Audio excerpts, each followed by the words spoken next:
carry through the whole meeting if either of the two were unavailable. Okay. So we do have a quorum, so we can do that. So that means that the board would someone on the board would have to make a motion to appoint someone as like an acting chair. Is that correct? Correct.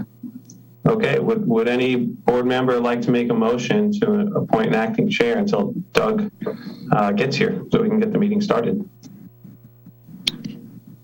Well, this is Lori Beal, and I would make a motion, but I would ask who would like to function as acting chair today.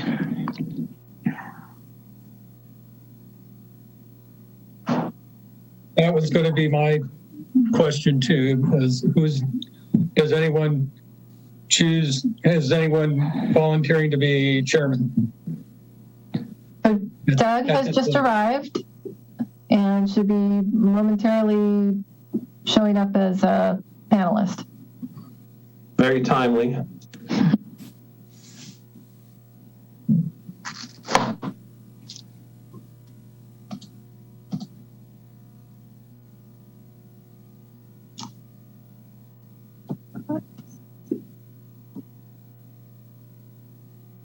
Doug, are you there?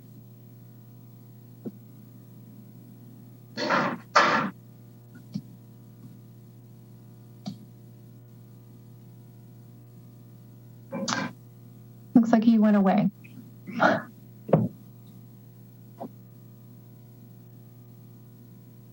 So we've lost Doug. Oh, there he is.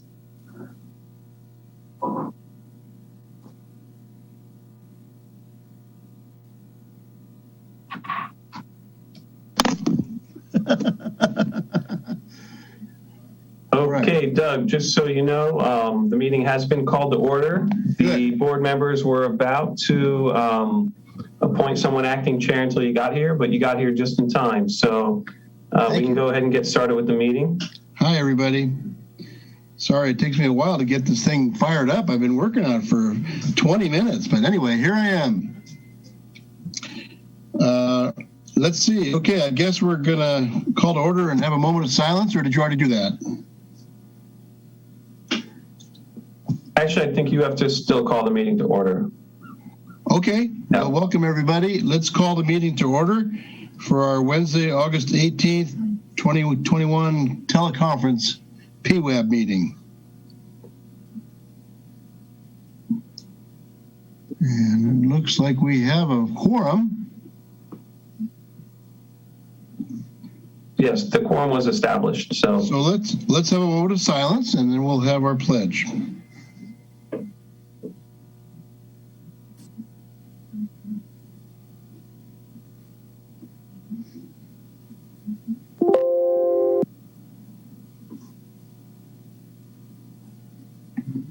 Okay, so let's have our Pledge of Allegiance, please.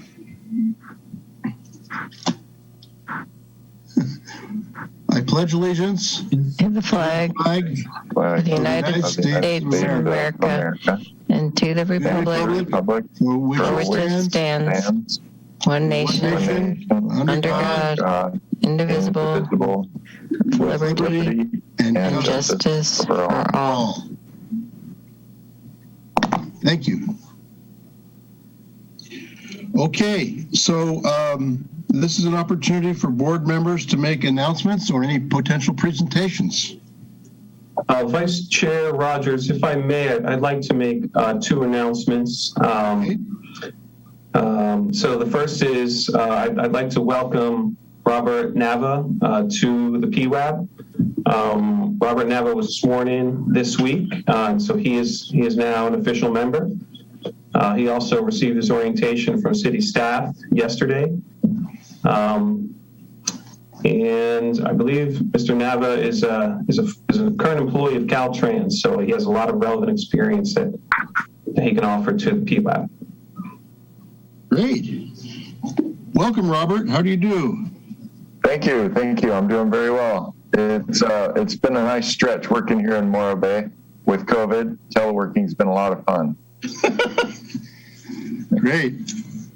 Okay, well, you joined us on a real interesting meeting tonight, so I'm glad to have you. And I still have one more announcement. Okay. I'd like to share my screen. Let me just get the right thing up. Can you all see a picture of the stacks? Yes. Okay. Yes. So I'd like to announce that the City of Morro Bay will hold a community forum on Wednesday, September 8th from 6 to 7:30 p.m. We're very excited about this. The subject is power plant stacks, facts and figures. We'll have Vistra itself, which is the property owner of that property, and some subject matter experts. So Vistra will present, the California Department of Toxic Substances Control will present, as well as SLO County Air Pollution Control District. And the topic will be the condition of the current condition of the stacks and consideration for the future of the stacks.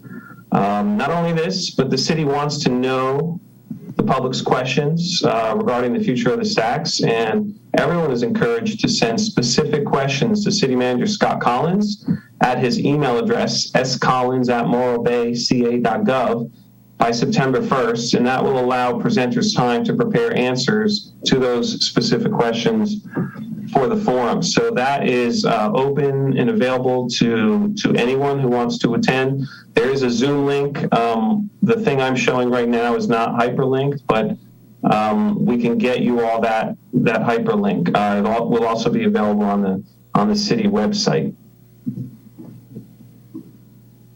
And Scott Collins, city manager, is here if there's any questions about the forum. Greg, a question on this. Will this presentation be able to be viewed later by access on the city website, even if not the whole audio visual, but the briefing materials would be useful? Great question, Board Member Francis. Yeah, the AGP is going to record the meeting, so I think it'll be airing live as well as be able to watch post production.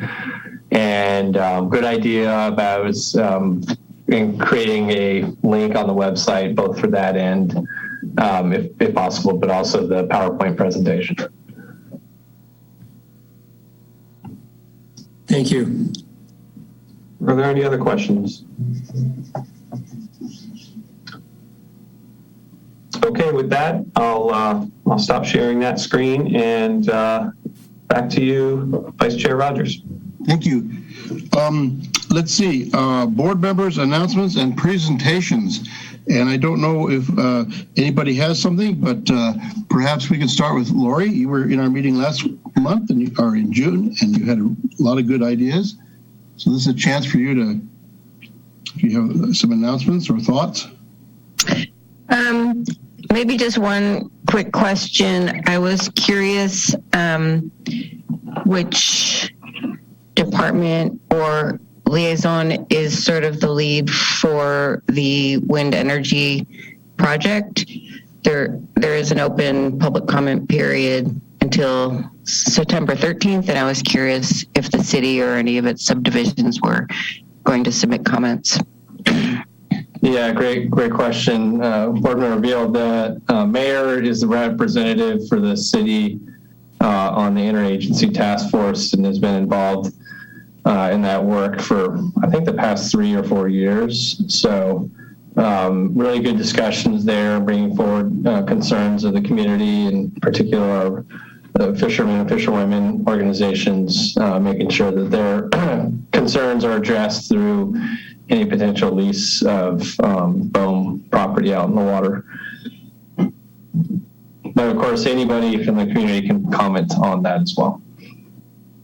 Great, thank you. Just curious. I know I hear a lot on the topic from people, and I'm not always clear how educated those opinions might be in the community, and at some point having some messaging seems like it would be useful. Thanks. Okay. John, do you have some announcements or anything that you'd like to present?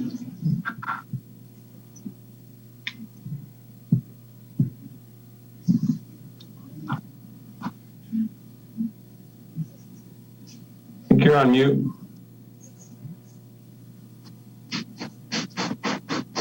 I'll have some comments on the agenda, but nothing which needs to be brought up now. Okay. How about Steve Francis? I have no comments. Okay, and Robert, just so you know, this is the opportunity in the beginning of the meeting where you may have something that you'd like to announce or present. So even though this is your first meeting, I just want you to be aware that in the future, this is a good time for you to, if you have something on your mind, it's a good chance to bring it up. Very helpful. Yeah, thank you. I watched the last meeting on YouTube, so I'm a little up to speed, but I got a lot of learning to do still. Well, we're all learning. Thank you. I have several things. I want to make sure that all of you receive the letters regarding the change orders tonight, and also on the water supply issue. I don't know if you all had a chance to look at those, but they were emailed to everybody, and it's thoughtful. Let's see, I have a couple of other items. Actually, on KCBX yesterday, there was really quite two very interesting presentations. One was on the unhoused population in Los Osos, which is pretty close to home. And apparently they have a 3-month trial right down here on Kansas Avenue, where the sheriff's office is, for people who don't have a home but they can park there and have showers. So I just, in case you weren't aware of that, it was on actually on the several times on the news last night, and it's on KCBX website. And in addition to that, of course, they also had presentations on the anaerobic digesters regarding county waste. And I know that's on our agenda for next month, but it's also worth taking a look at that again on kcbx.org. You can look at those articles. And I thought that was really quite interesting to have two sort of public works issues on the public radio. Okay, so with that, I think we'll move on to the next item, which apparently is we need to elect a new chair because Tori has resigned and I'm just serving as an acting vice chair. So I certainly, to open that up, I certainly would like to nominate John Irwin as the chair, because he is our senior member and most knowledgeable and has really been very involved and thoughtful. And I think he would be a fantastic person to lead our meetings. So I would nominate John. I'm not sure that would be a good idea, because I don't have a very good, I think about what I want to say, but I don't pay attention to what the public says, and I haven't had the training in order to understand Robert's Rule of Orders and the process which we're supposed to follow. I'm more of a civil engineer who hasn't done much, who has actively avoided management situations when I can. Management? Councilmember Rogers, I'm sorry, not Council. Vice Chair Rogers, I'd just like to say in a very neutral way that in case there are board members who are interested in being chair but are unsure, if they have the skills or the background in executing that role, I would be happy to work with that individual. Obviously, this meeting is, we can get through this meeting, but after this meeting, I would be happy to spend time with that chosen individual so that really what the role comes down to is running a meeting and meeting with me about a week or so before the meeting or 2 weeks before the meeting and reviewing potential agenda items. So it's not very demanding, but I'll just put that offer out there. And I'll modify what I said was, if I need to do it, I'll do it. But I have a feeling that I do not have quite the toolbox for most people would think would be appropriate for running a meeting.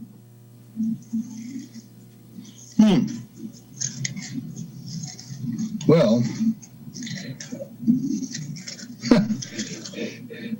I'm happy to say that I did meet with Greg, and we had a nice coffee and discussed some of the issues here and the agenda. But I'm sort of a business kind of guy and kind of mean and sort of rude. So I'm not sure I would be appropriate because I'm sort of pushy and I like to see these meetings end promptly. So that would be my only comment. But I'm happy to try to serve, but I certainly want to give everybody an opportunity. I think Lori might also be a very good chair because of her experience.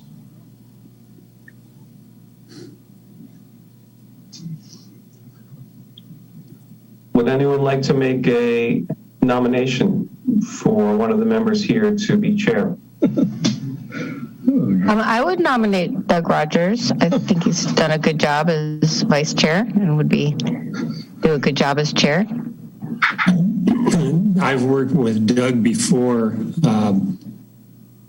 as part of the water reclamation project, get things going. And even though, he's well organized, well focused, and listens to people, and I've found a very good leader. So, Doug, I'd be pleased if you would lead this group, or at least be nominated for it. If that's a nomination, it would need a second. You're willing to second it, Lori? Oh, I thought I nominated Doug. You nominated, then I'll second. Okay, well, you guys, this is a railroad. Candidate Rogers, would you like to take a roll call vote of that nomination? Okay. Or of that motion? Fair enough. A roll call vote. Wow. Okay. So, let's see. I guess we'll start with John Irwins because he hasn't said too much except that he's a civil engineer. I vote aye for Doug Rogers to be chairman. Oh, you guys. Okay, well, thank you. And, Robert, since you're new, I guess you get to also vote on this. I'm happy to have you as the chair. It's been very fun to watch. Thank you. Thanks. And Lori, thank you for your encouragement, and I have to ask for your vote. I vote yes. And Steve Francis. I vote yes also. Well, all right. Thank you very much. I'll do the best I can, but I do like to try to push the meeting through. Just be aware of that. That's good. So, okay. Congratulations, Chair Rogers. We'll also need now to nominate a vice chair. Oh, good. Okay. Well, I think Lori would be fantastic. Your tutelage, I would be happy. Okay, good. I second it. Excellent. The nomination of Lori. Okay, so let's take a roll call. Let's see, Robert? Yes, I agree. And John? Yes. Okay, and Steve? Yes. Okay, and I vote yes. So congratulations, Lori. Thank you. Okay. So I think that concludes our election. And I think we need to see if there is a public comment, right? To start the meeting before we move on to our agenda. Is there anybody in the queue, please? Thank you, Chair. We do have a hand raised in the queue. Here is Betty Winholtz. Betty, your mic has been unmuted. Thank you. My name is Betty Winholtz, and I'm speaking to congratulate whoever got Island Street patched and smoothed out. It was a pleasure to drive on it last night. Not sure when it happened, but it was such a different street than when I traveled on it a couple of weeks ago. So thank you for fixing Island Street. And then I just have a question about Lila Kaiser, and that is Park, and that is how long will those concrete slabs be the dividers between the parking slots? Is there no intention to landscape? Thank you. Okay. Thank you, Betty. Is there anybody else in the queue? No, Chair. There are no remaining hands in the queue. Okay. And how shall we respond to Betty's questions?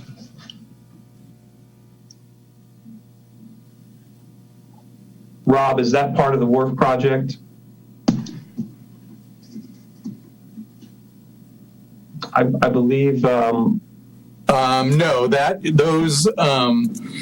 those were put in to divide the parking area when the trees had to be removed due to ill health. I believe it's a consolidated maintenance project, and not sure what their plans are for re-landscaping. That's certainly something that we can get an answer for and return back in the September meeting to discuss.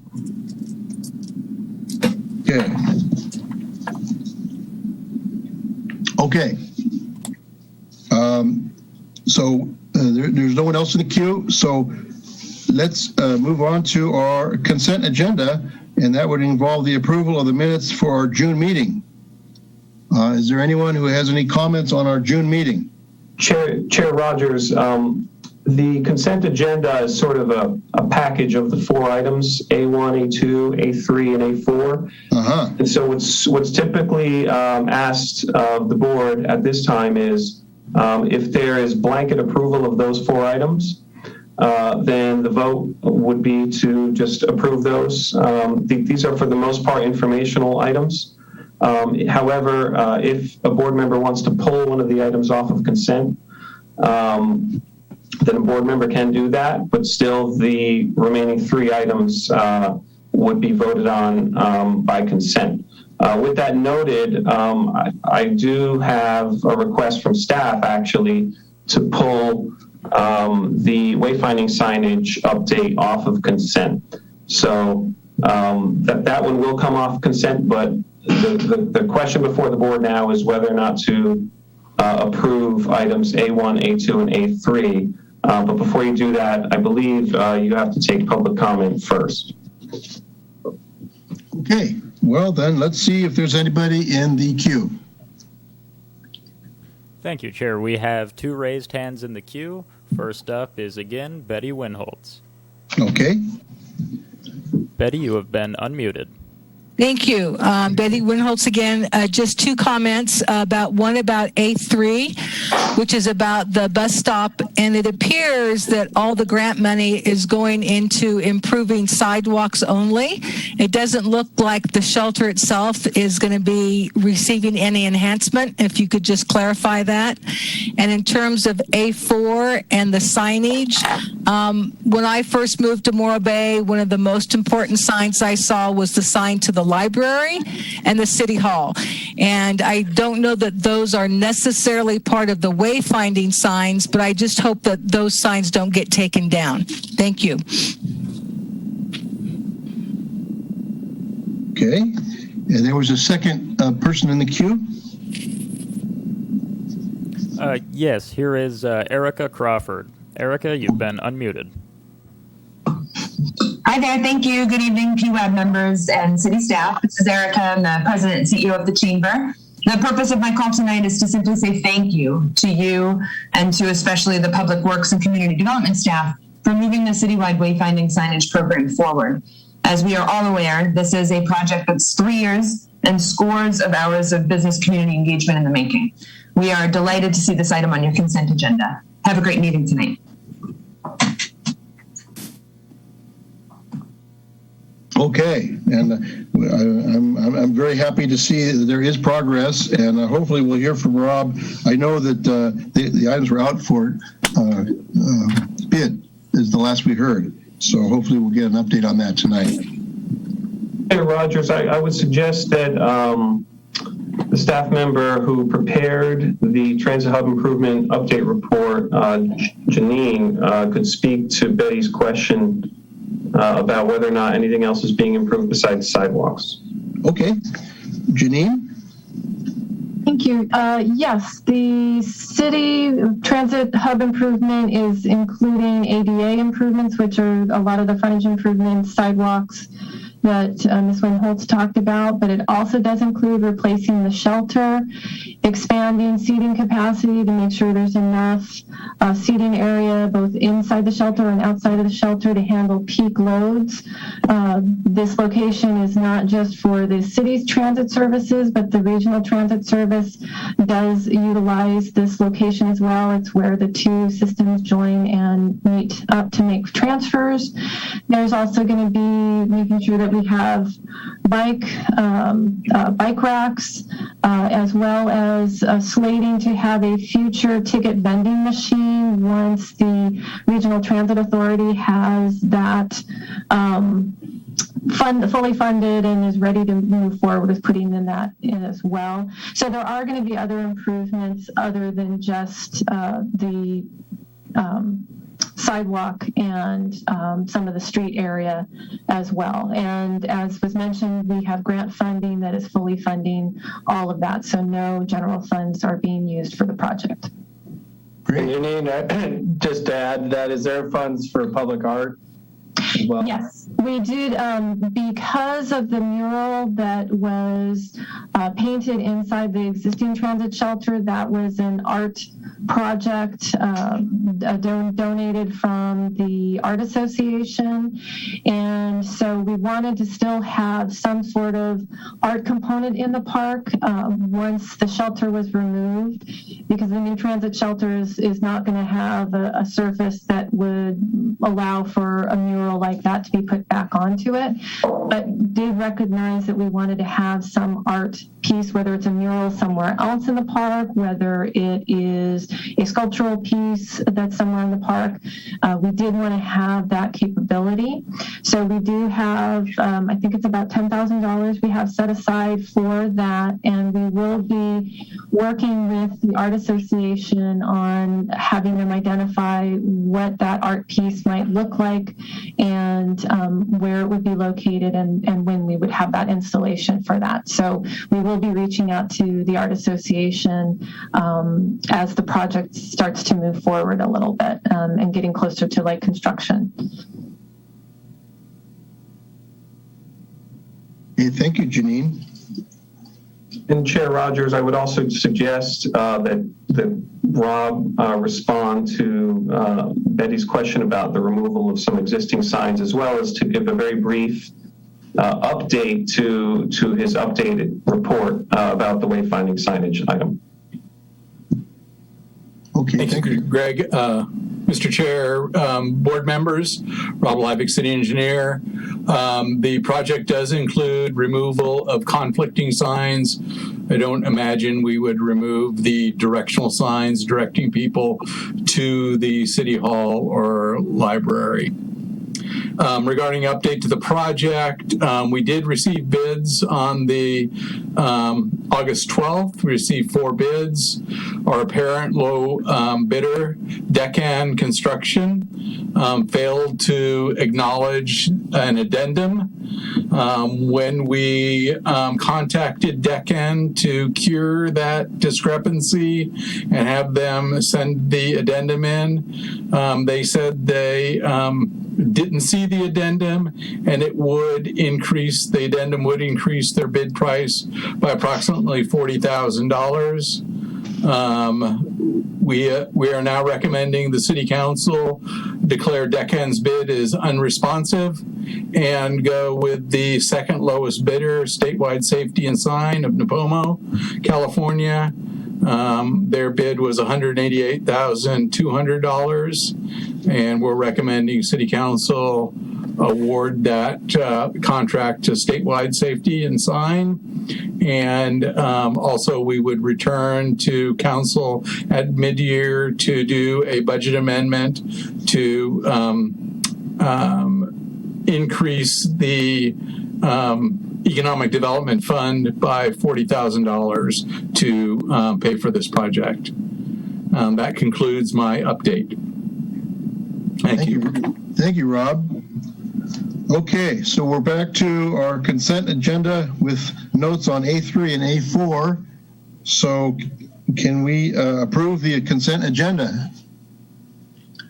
I had a couple of comments on the director's report, which I can bring them up right now if we want to deal with them right now. Now would be the time, Okay, John, go ahead.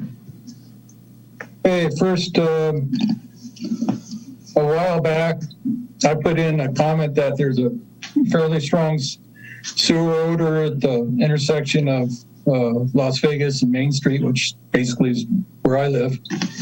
And I've put in the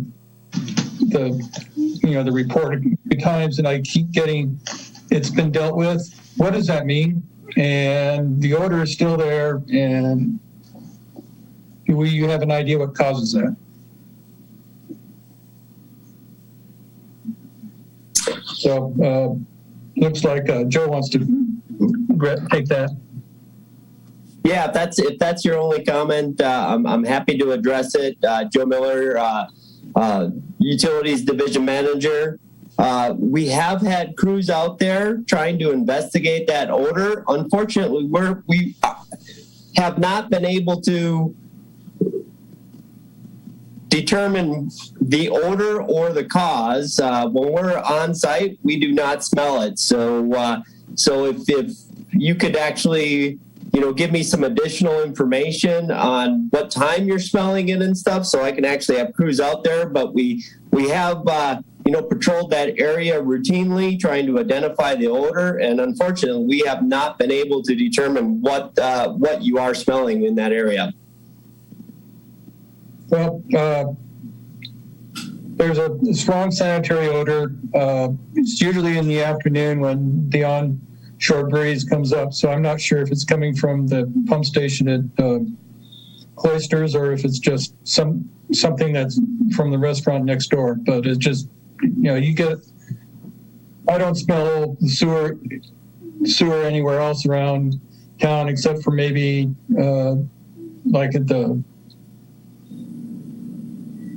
I forget the name of the street there, but there's one other place which was seemed to be part of the transit, the main from Cayucas. But there's also this odor. You can generally expect to catch it around 3-4 in the afternoon if you're walking there, and I was just wondering what are the sort of things which would cause that sort of odor. Yeah, so in the past, it was Cayucas did have a sewer main, and it did generate some odors just because of the time delay that it took to pump the sewage from Cayucas to Morro Bay. It actually started to get decompose a little bit and generate some gases. Currently, Cayucas's plant is online, and the only water that they are sending us is fully treated. So, we should not be receiving any odors at all from the Cayucas line. Now, what could cause odors, potentially from a business or a residence, is a partially blocked line where the sewage itself is backing up in the line and starting to decompose and giving some of the odors. Or long pump times if it is coming from, as you mentioned, a pump station such as the pump station over at Cayucas. But typically in the afternoon, we wouldn't have that long delay time. What I will do is I'll mention to the collection staff that you are still experiencing odors in that area, and in the afternoons, they will swing by and try and identify the source. Again, currently we have... Or I can make a phone call into the office there and say, if you want to smell it, you can catch it now. And, absolutely. You can, John, you definitely have my cell phone, so you can give me a call when you do experience that, and I will send a crew right out there, and we'll do our best to identify where it's coming from. Thank you. Okay, thanks. And then the other comment I had was, and I'm not sure if it was part of the, hang on.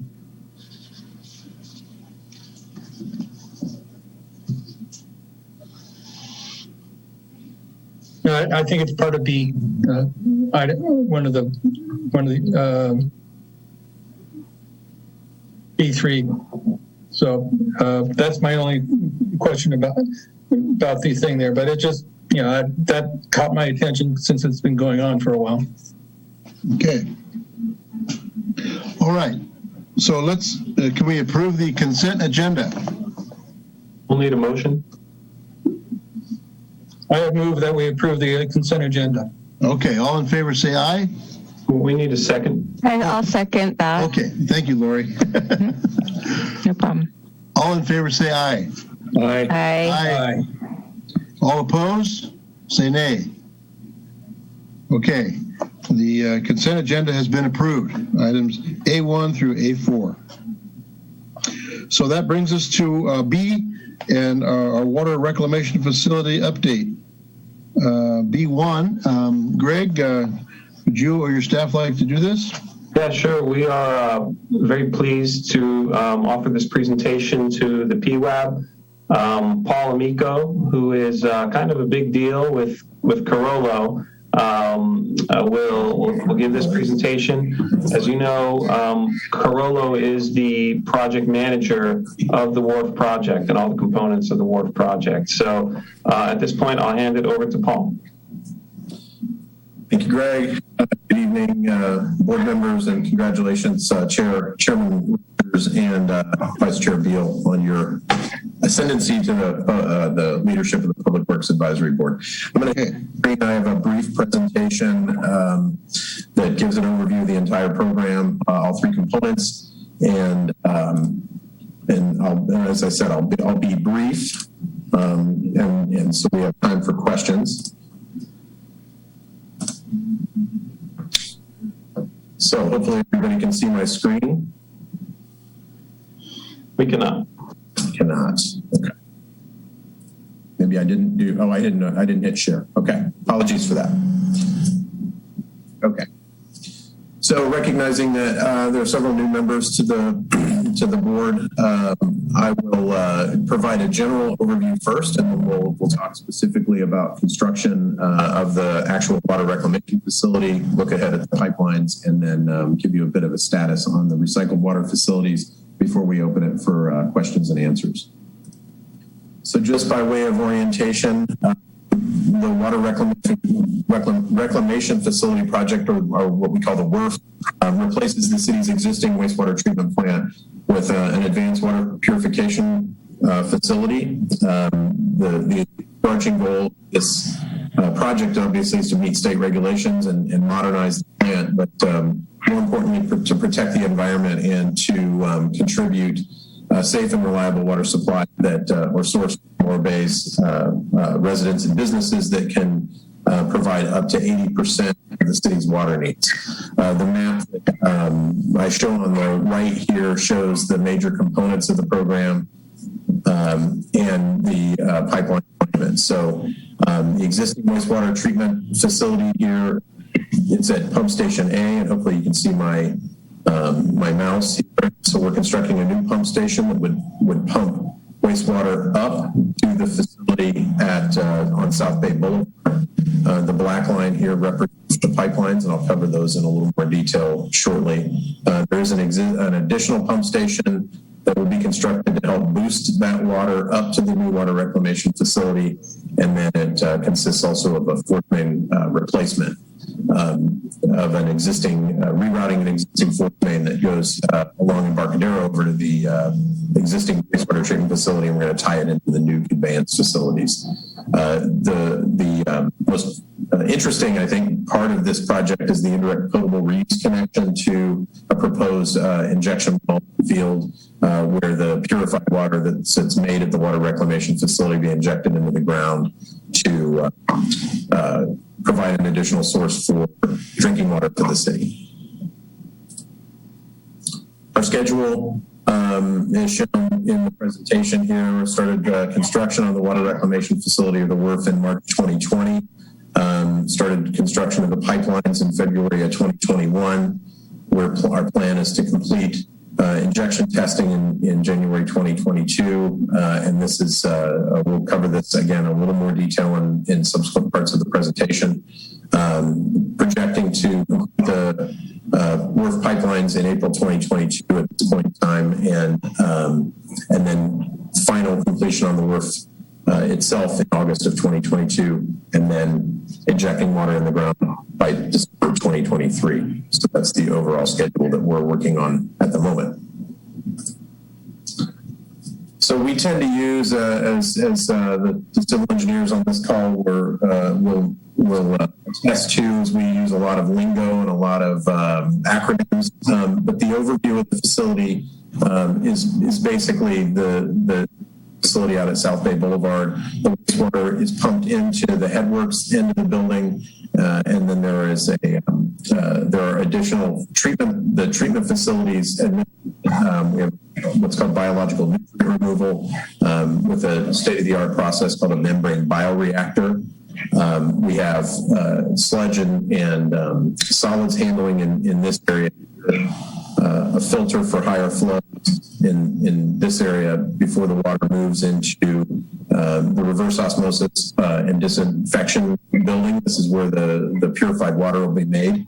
There's some other miscellaneous facilities that support this, maintenance and operations buildings, some storage sheds, and then a pump station in this area with that will actually pump the water out into the outfall that goes back through the city and then out discharges through the existing outfall. And again, I'm glad to go back to this slide if anyone has questions afterwards or as we move through the Q&A process.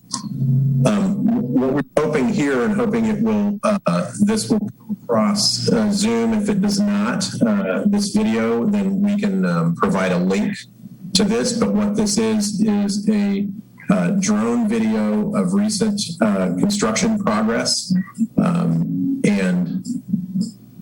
So I'll just let this run, and this is a video taken when?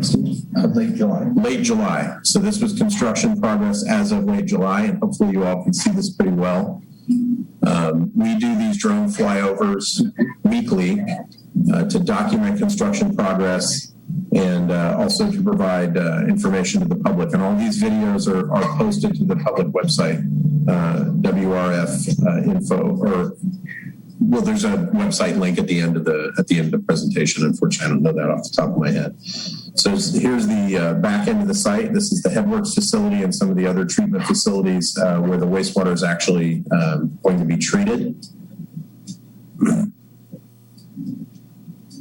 now this is a flyover going back toward the front of the facility. If you were to come out and visit us, you would see where our construction trailers are down near the Highway 1 entrance ramp, and all these facilities we're seeing are in the back of the property. Did you do a flyover where the slide is? That had generated some comments for our meeting. That's in the last photo. It's in the last photo. So we'll get to that. And if you would like, if you needed backup information or additional information, we're glad to provide that. if beyond the discussion. Information I saw, which was originally presented on the, the change order, was adequate for my needs. Okay. So additional information in these videos are posted to morebaywrf.com, or you can contact us at that email address. And I have a slide at the end that has the contact channels on it. So the current activities for the water reclamation facility, the Fremont Black and Beach team is well underway. Right now they have facility construction across multiple of the facilities. They have the beginning drywall in a number of these facilities and starting to close in the buildings. They've gotten the acceptance of those of the components that are they're really starting to get the building envelopes constructed in these different facilities. And then they're continuing to progress equipment, piping, and electrical facilities in the headworks, the stormwater treatment area, the MBRs, and the purified water components of the program. So well underway with the building construction and getting equipment, getting staged up for and placing equipment. So these two photos show the facility construction itself, and this is the slide area. Is that? Sorry, I have my colleague Steve. He's our construction manager. So this is the slide area that we were just discussing. So the 38-day look ahead, pretty simple across this one. Continue to complete the buildings. We're getting equipment deliveries and going to be receiving and installing that. And really, the big push also is to also get base paving on the site before winter, in case we end up with a wet winter. It won't be so sloppy and messy out there to get to continue to progress construction. I have a question about the winterization. Are you going to have to shut down grading operations if the drought continues and there's no measurable rain? No, no measurable rain would help. It would actually help continue to progress this. But the construction team is really trying to get the paving done so that they can. Because it's just easier then to construct, less dust control, and obviously easier to move things around if they need to. Okay. Does that answer your question? Then the other question is, if the drought continues and we don't have to deal with rain, do you have additional work items you can be working on as the opportunity presents itself? The team would just continue to progress their activities as normal, and since most of the activities would be located within buildings and doing electrical loops, that weather hopefully wouldn't impact them, but it would certainly allow them to continue to progress construction without any rain delays. How much time do you need in order to prepare for a rain event? I'm not sure I understand the question. Do you have to button up anything in order to prepare for a rain event? Oh, no. As you can see from these photos, we have building envelopes progressing very well and getting buttoned up, and that electrical and mechanical equipment located inside the buildings can be protected from the weather. So any final paving is going to be done in the next year or so. Yeah, this is base paving. They're trying to get base paving done before coming rains. Correct. Trying to get base paving done. Finished paving will happen at the very end. Okay. So moving into the conveyance, the pipeline overview. What we wanted to do here is really the point of this isn't necessarily to give a lot of detail around what our trench sections, but when we talk about the pipelines, we use some that I wanted to make sure everyone understood. The first thing is that the line on the overall map just showed a single line with pipelines between the existing facility and the proposed facility or the new facility. But what that really consists of is two wastewater force mains going to the facility and then what we call the brine line or the effluent line leaving the facility and tying into the existing outfall. And then we refer to this as the IPR, indirect potable reuse line or purified water line. And they're in separate trenches, separated by 2 feet between them. Division of Drinking Water has requirements about separation between the purified water line and these other lines, so that minimum 1 foot higher, at least 3 feet wall to wall between the two, which results in 2 feet between those trenches. We refer to the major pipelines, 3 pipelines, joint trench, and then this is the IPR line. So you can see the pictures below. You can see the joint trench. This picture was taken inside the trench, looking down through the construction, and then this is after the pipes have been backfilled with what we call controlled low-strength material, CLSM. Sometimes we refer to it as slurry, sometimes flowable fill. There's a whole variety of terms for this, but just wanted to give you all an overview of what is pretty complex construction for this type of project. So where's the IPR in that photograph?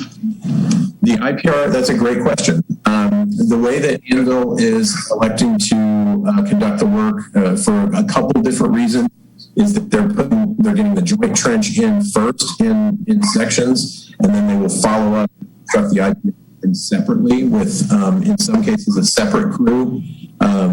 In some cases, it's the same crew. It's just depending on where the IPR line is located in the relative to the joint trench, where other existing utilities are. Sometimes the IPR line is in conflict with a water line, so we have to relocate water lines and so on. So it depends on where it is in the project, what other existing utilities are there, and then most importantly, what the traffic control setup looks like, because in much of the alignment, the joint trench is on one side of the road and the IPR line is 2 feet away. It puts it into a different travel lane. So they actually have to flip the traffic control.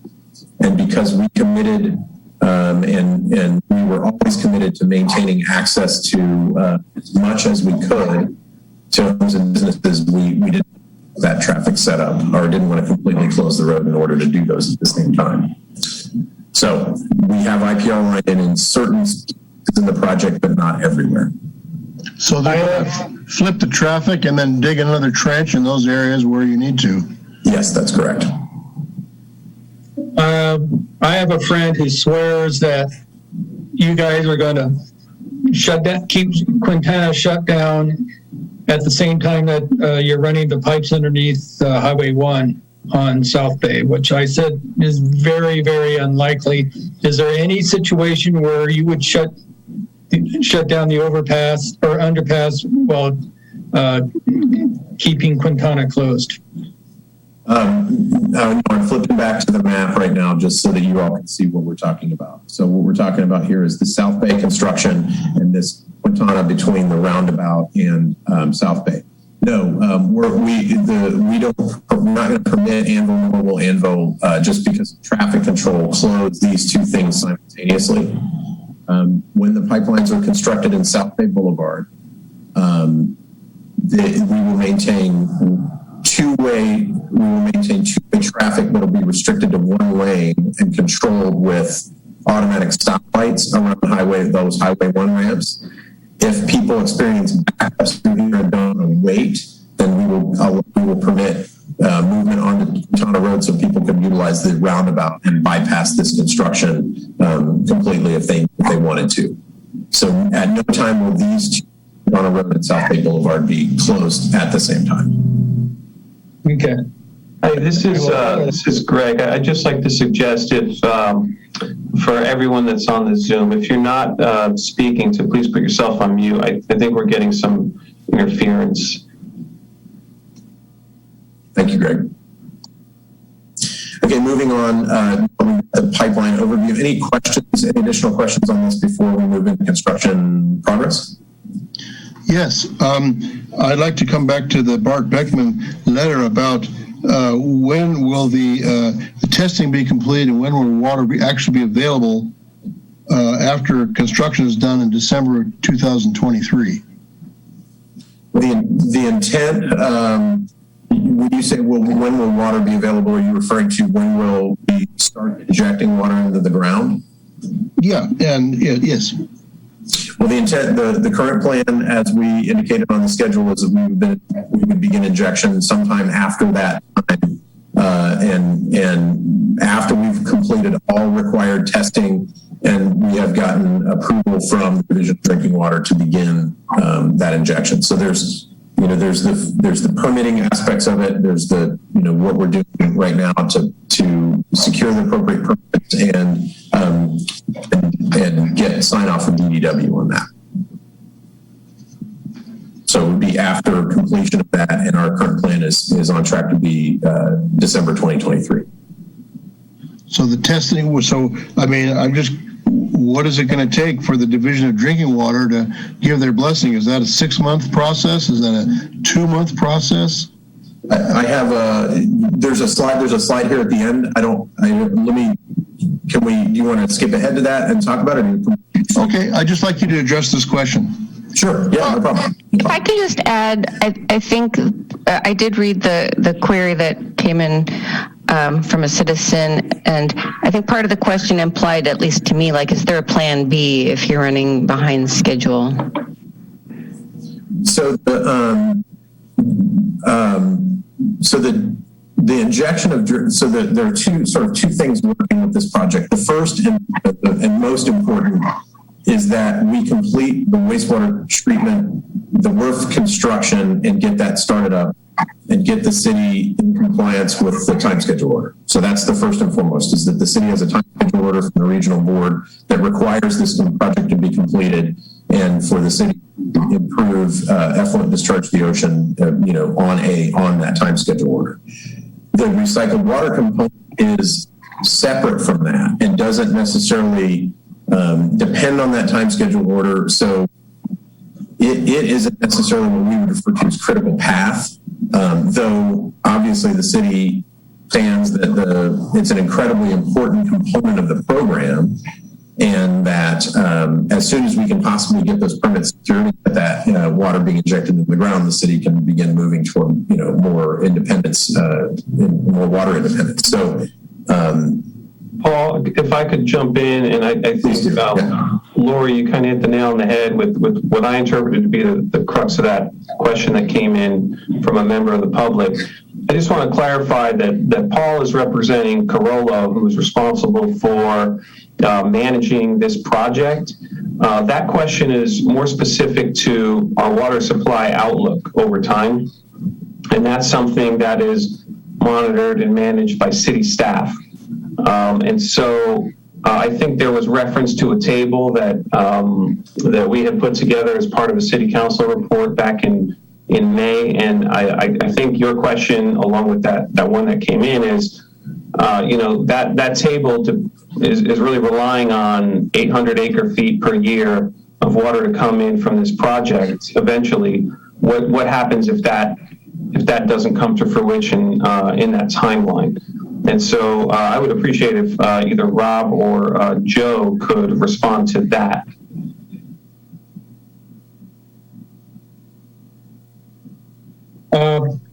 I'd also like to throw a little bit in there. I remember over the years, maybe 5 presentations by Rob discussing water supply. If I got it right, Rob, you've got the State Water Project provides essentially it could provide all our water needs, except for when they shut down for that 1 month period. At some point, we may want to consider changing the commitment to the State Water Project if the state legislature allows us to transfer some of our rights once the sewage treatment plant or the wastewater recycling plant is available. But a lot of this is going to be dependent upon legislative actions from the state and some county stuff. Is that right, Rob? Pretty close. So the city does contract for state water through the State Water Project. We're a subcontractor to the San Luis Obispo County Flood Control and Water Conservation District, who's the main contractor for state water. Our allocation is 1,313 acre feet a year. We rarely use our full allocation, and what we don't use gets stored in a online reservoir in the state water supply system, and we can draw upon that water in either low water years, which we're doing right now because the state is only shipping 5% of the available water south of the Delta right now, so we're relying on that stored water.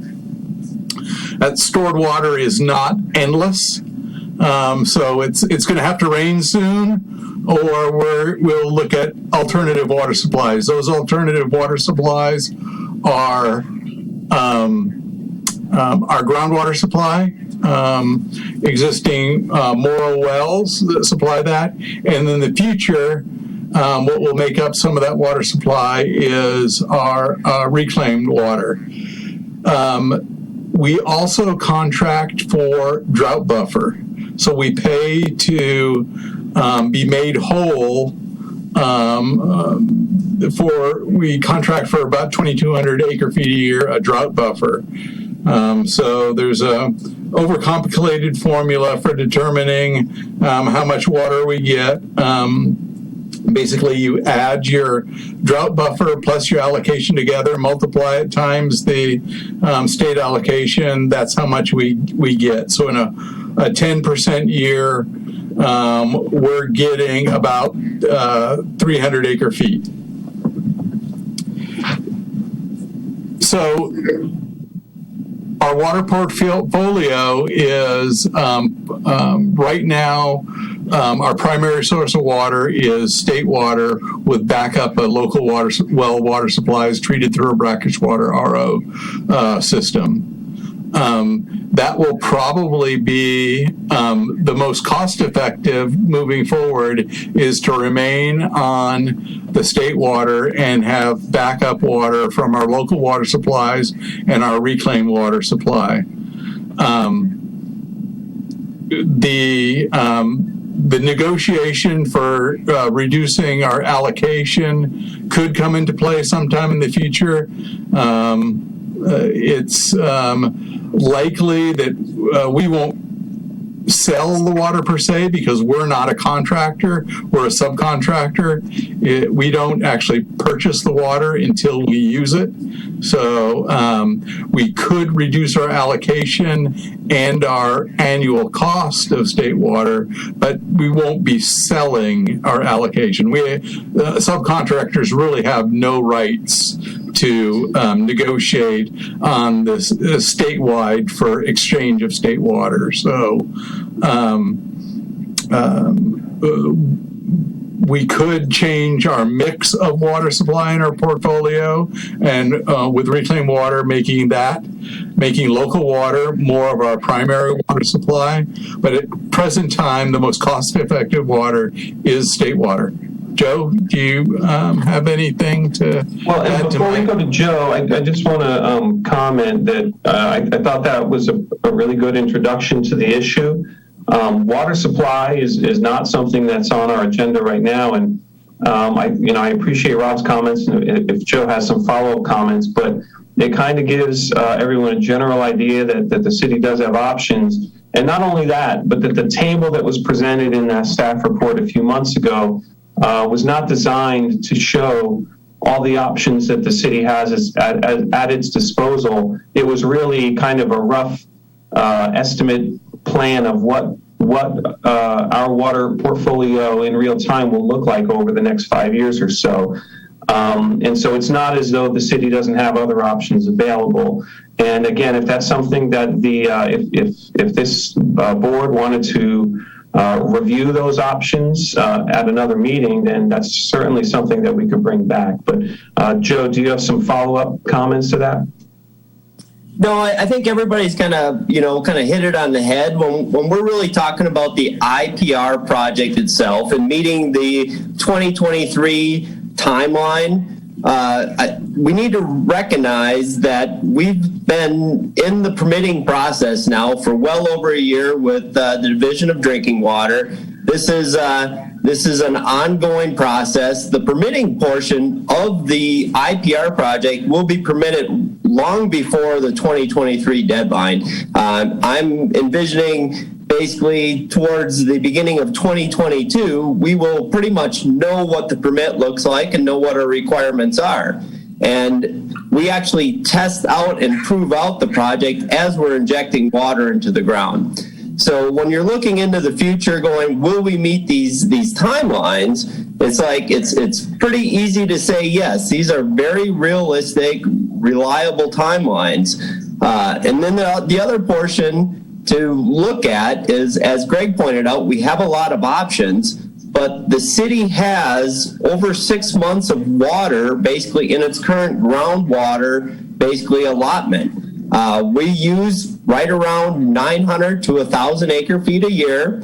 We're allowed to pull over 500 acre feet out of the groundwater source, out of the Morrow wells, and we currently don't do that. So that water is in the ground. It is a reliable source of water that we can utilize in the future. So if by chance it would be delayed, which we don't anticipate. Again, we're currently in this process, and the permitting through the Division of Drinking Water will occur long before ever 2023.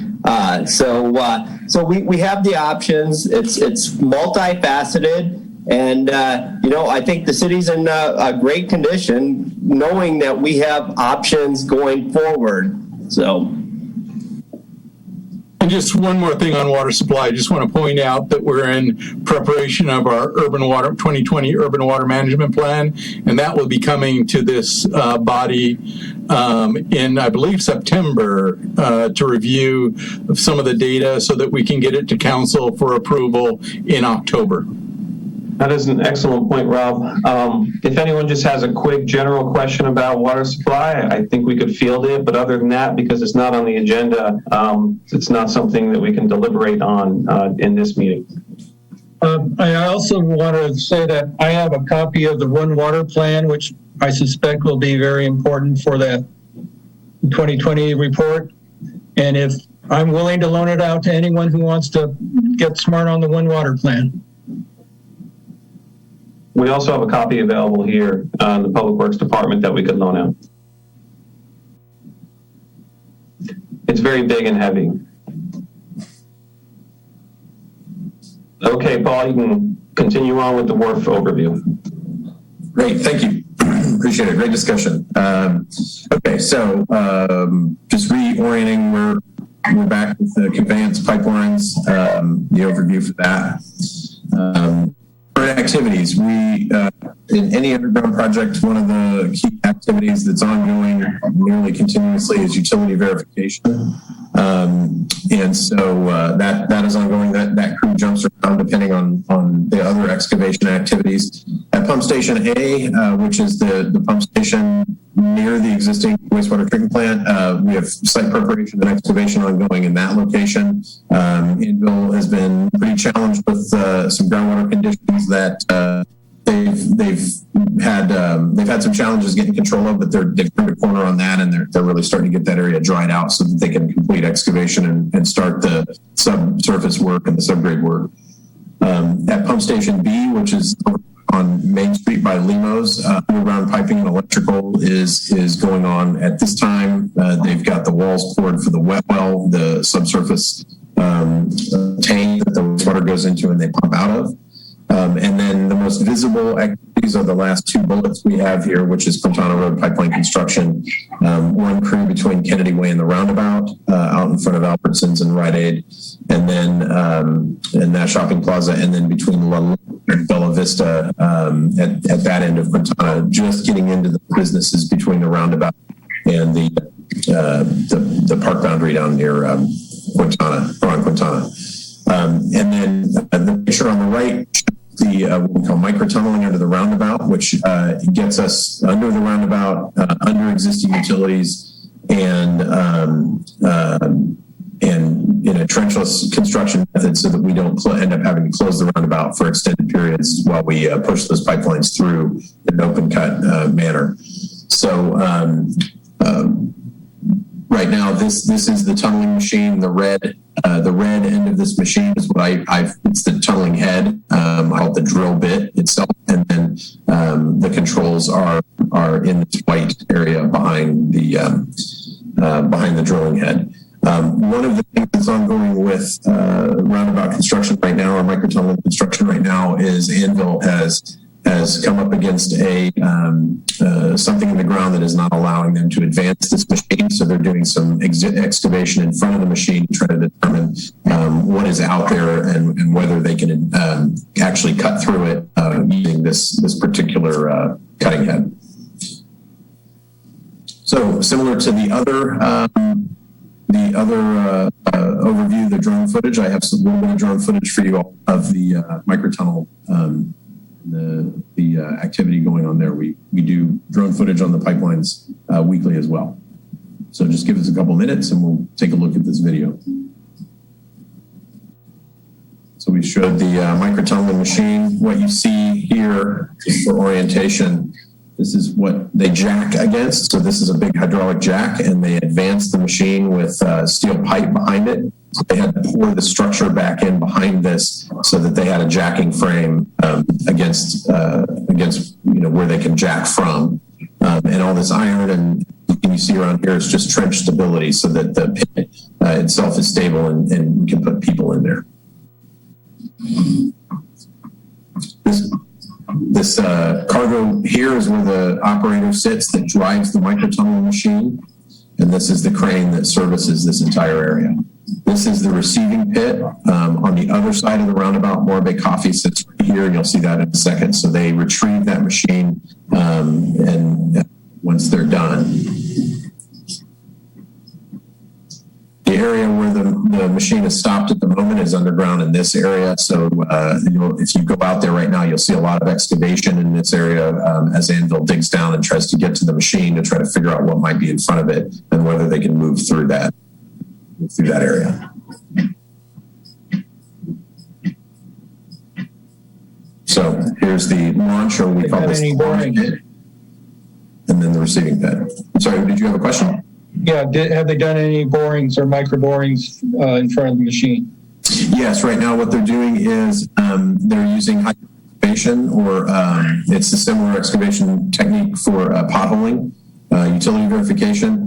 And when they've gotten down to about 20 feet, the very ground conditions that make it conducive to tunnel in this area and the use of this, what we call a closed face machine, makes it very challenging from an excavation perspective. So they've got to get some design shoring from their shoring provider, United Rentals. So they're currently designing that. It has to be stamped and sealed in order for us to put people down in there to examine what that material is and to continue that excavation. Okay. So challenging ground conditions. I'm sorry. You broke up when you said the depth, and was it soft sand? What they're finding? Is that what you said? What it is it's a silty sand material with high groundwater, and then there was indications in the geotechnical report of the presence that there may be cobbles in the area. So they may be running up against a cobble, but they need to go and verify what's happening as the machine is. And I think you said I broke up when I said the depth. It's about 20. The top of the machine is about 17.5 feet deep, and it's a 5-foot diameter casing. So it goes up to 22.5 feet in depth. And in that area, the groundwater conditions and the soil conditions make the soil run and collapse. So they were worried that they were going to lose the street in this area because they're off of the sidewalk. So that's why they have to shore it. Okay, so as in 18-inch cobbles or 6-inch cobbles? The design defines an obstruction, meaning something that won't allow the machine to advance, is 30% of the diameter. So anything smaller than 20 inches, that machine should be able to ingest and continue to advance. So, but are you saying that the cobbles they're coming up against are less than 20 inches in? We don't know yet. We haven't gotten down anytime they've gotten below the crown of the machine, the trench caves. So we're waiting on the shoring design so they can get the right shoring in place so that we can continue to excavate in front of the machine. So we may be dealing with some big rock bigger than the machine can deal with then. Could be. It's a possibility, yeah. Okay, thanks. So I don't know that this video does much more than just fly around, but you can see now the relationship between the launch pit here on the right and the receiving pit over on the left, the excavator here. Just one other interesting feature of this is the separation plant for microtunneling. What it does is takes the soil and the water, because they inject water into this pretty water intensive, and a drilling fluid. They bring it back, separate out the granular material from the water, and then recycle the water back into the operation. So that's what this large structure, the tall structure, as you see adjacent to the existing building there. And you can see the casing pipes here that they that they push in behind the machine. And this is Anvil's yard right there, where they do most of the stage their work. So it's a very interesting operation. If y'all are driving by out there, sometimes you can look through the fence. Even though the sidewalk's open, even though there's a screening on the fence, you can still look through and see what's going on.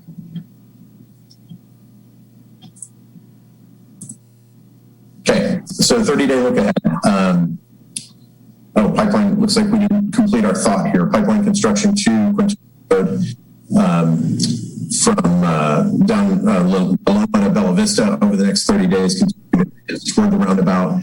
And then our pipeline construction 2, which is the one on Quintana Road at Albertsons, they'll move from Kennedy Way to the roundabout.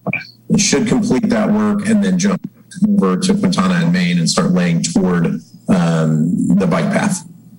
And then the next 30 days, the plan is to continue to complete pulling near the roundabout and get that machine out of the ground. Okay. So we talked a bit about the recycled water facilities, and I'll be brief on the slide. We're going to have eventually 4 to 5 purified water injection wells in this area off the bike path. And this is Highway 1 on the right and the bike path you can see on the right. And we've submitted a permit to the Central Coast permit application to the Central Coast Regional Water Quality Control Board. There's additional cultural resource investigation that's occurred in this area. We've mapped utilities, and we are prepared for the construction of a pilot injection well that, as Joe referred to earlier, will then prove out the computer modeling that's been done in this area, and we'll continue to move through that permitting process with Division of Drinking Water. So, can I ask a quick question, Paul? And I apologize because this is not my area of expertise by any means at all. But if you wouldn't mind, is the water that's injected tested for pharmaceuticals or other chemicals that wouldn't be otherwise treated? Or how is that dealt with? So it goes through a reverse osmosis process that purifies it, and there are requirements that the design build team needed to meet in order to prove this facility out. Specific to pharmaceuticals, Joe, can you help me out with that one? Yeah, absolutely. So pharmaceuticals, we do test for them, and they're called contaminants of emerging concern. So the treatment process that we utilize will be called advanced oxidation. So essentially what we do is we actually inject some chlorine and run it through a UV light process that destroys those contaminants of emerging concern. But they definitely are tested for and proven out. So. Okay. So just wanted to close the presentation before we take some additional questions again to provide this information, the contact channels for additional info. We provide this information on pocket cards. We provide this information on the website. And during construction, all of our communication, we ask folks to use the hotline or this email. We clear it through our lead, Sarah Rosetto, and then she distributes those questions to the team so that we can make sure that we're being responsive and nobody drops through the cracks. So with that, I think we can conclude the presentation and take any additional questions you all might have. Were those pilot wells the wells which triggered the deal with whoever the owner of the power plant site is for removing the towers if need be? And I'm assuming that either Rob or Greg would be able to answer that.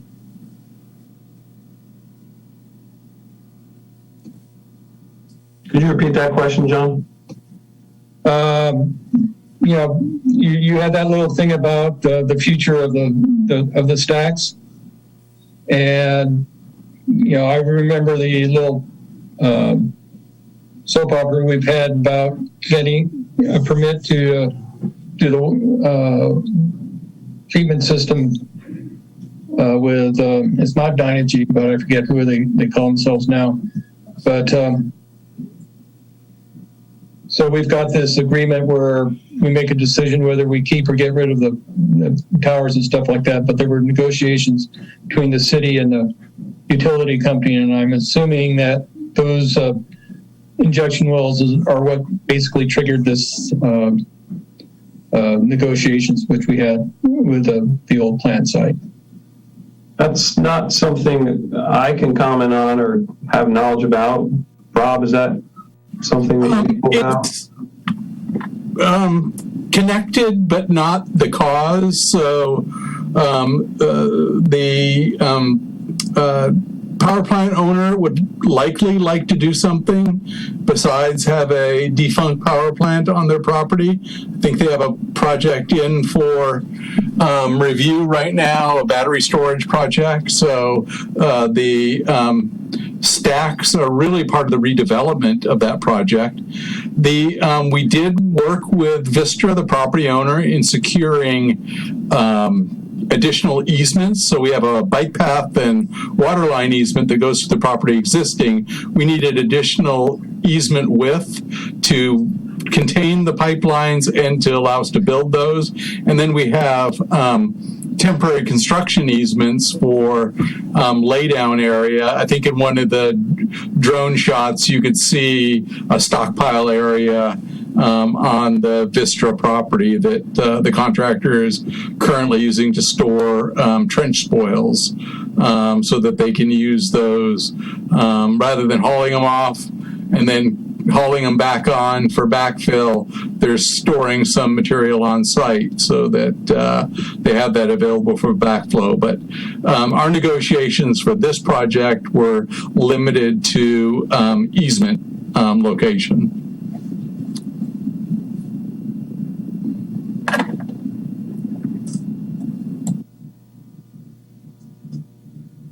Okay, so that was our presentation, and we can open up for any additional questions on construction progress for the roof program.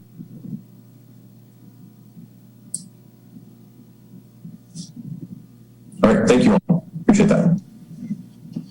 Thank you, Paul. We will probably need to take public comment on this item.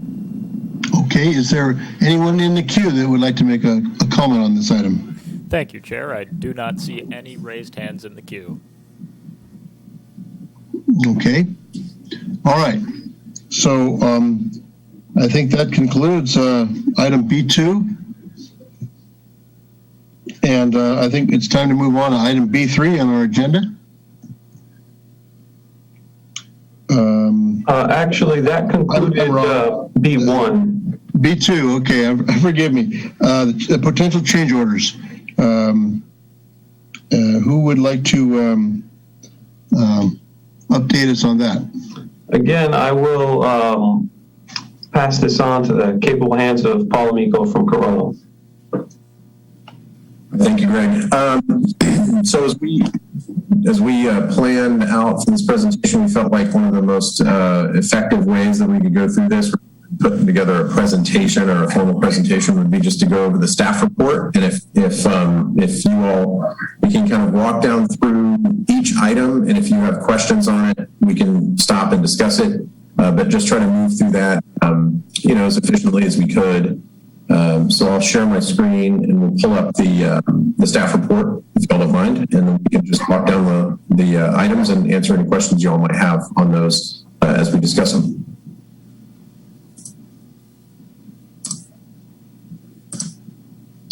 So, okay. So as we had discussed in the staff report, we're currently proposing an amendment. This is for the Freelance Black and Beach Design Build Agreement. And we would propose an amendment here, approximately $1.1 million, that would include PCOs, the PCOs listed in the different table, in the table, and then those descriptions are below. And so what you see in these tables is the way that we are tracking these very high level. We can look at what the primary rationale for the potential change is for each one, whether it's an increase or decrease, and then what was finally negotiated with the Freelance Black and Beach team and then brought for consideration by council. So, Paul, yeah, if I could just reiterate, and I think you already said it, but these project change orders, the PCOs, will be going to City Council on Tuesday, and that is something that if this advisory board wanted to make some comments on, that we can include that kind of information in our presentation to Council on Tuesday. So just for each, and like I said, I'll just kind of go down the list of here. The list of these, and if anyone wants to discuss them, we can discuss them briefly, or if you've got questions. So the first one was approximately $125,000 for COVID-19 costs. The contract specifically defines a force majeure event as either an epidemic or a quarantine restriction, and it was compensable. So that's what's driving this change order. It's just simply a contract requirement, and as we all know, that was real. So because we are in the middle of an epidemic and quarantine restrictions. The next several of these items that it's for, this is either enhanced functionality or items that would be as the city understood what was proposed in the DB proposal, the design build proposal. They were that were just needed to be addressed in a different manner than what was originally costed out and proposed for these different items. Any questions on these four?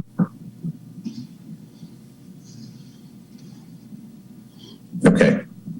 The next one, which I suspect. Now, how did you negotiate the COVID costs? So you got 10 minutes per worker to check in, and you've got some additional cleaning contractor costs. Is that right? I've got my colleague Steve, our construction manager for the facility, with me, and he can answer that question. Sure. Good evening, board members. The contractor originally submitted $152,000 and some change. And the greatest part of this change is the inefficiencies. So it really is not so much a specific time where they would check in and do their temperature check. It's really just kind of a overall loss of efficiency during the original, original several first months of COVID, when everybody was separating from each other. And they were, workers were not allowed to be close to each other, even though we were outdoors. And then as we got into summer through to, I think, February, I don't have all the dates in front of me, we negotiated down to a 10-minute per day instead of an hour a day. So that was a long-term, myself and the project manager for Freelance has spent quite a bit of time haggling over back and forth And again, the DP agreement is quite explicit that quarantine events and pandemics or epidemics are a force majeure compensable event. So we were a bit over a barrel. Okay, that makes sense. Dead front control panels is that for? Why were those needed? Joe can jump in on this if you want. That was driven from a request from Joe to provide security so that people walking around, people who might jump the fence at night and would walk up to a control panel would not be able to operate the buttons or switches because we now have steel doors closed in front of them. It is a Homeland Security, U.S. Department of Homeland Security recommendation to have all outdoor panels, steel door protected with locking mechanisms. So most of the panels on site were in that fashion, but there were a number of suppliers that did not include that in their bid, and so they're some of the main integrated pieces of equipment. The main one is our headworks equipment, boosters. They had 2 large panels where they had to retrofit stainless steel doors on top of their outdoor control panels. Okay.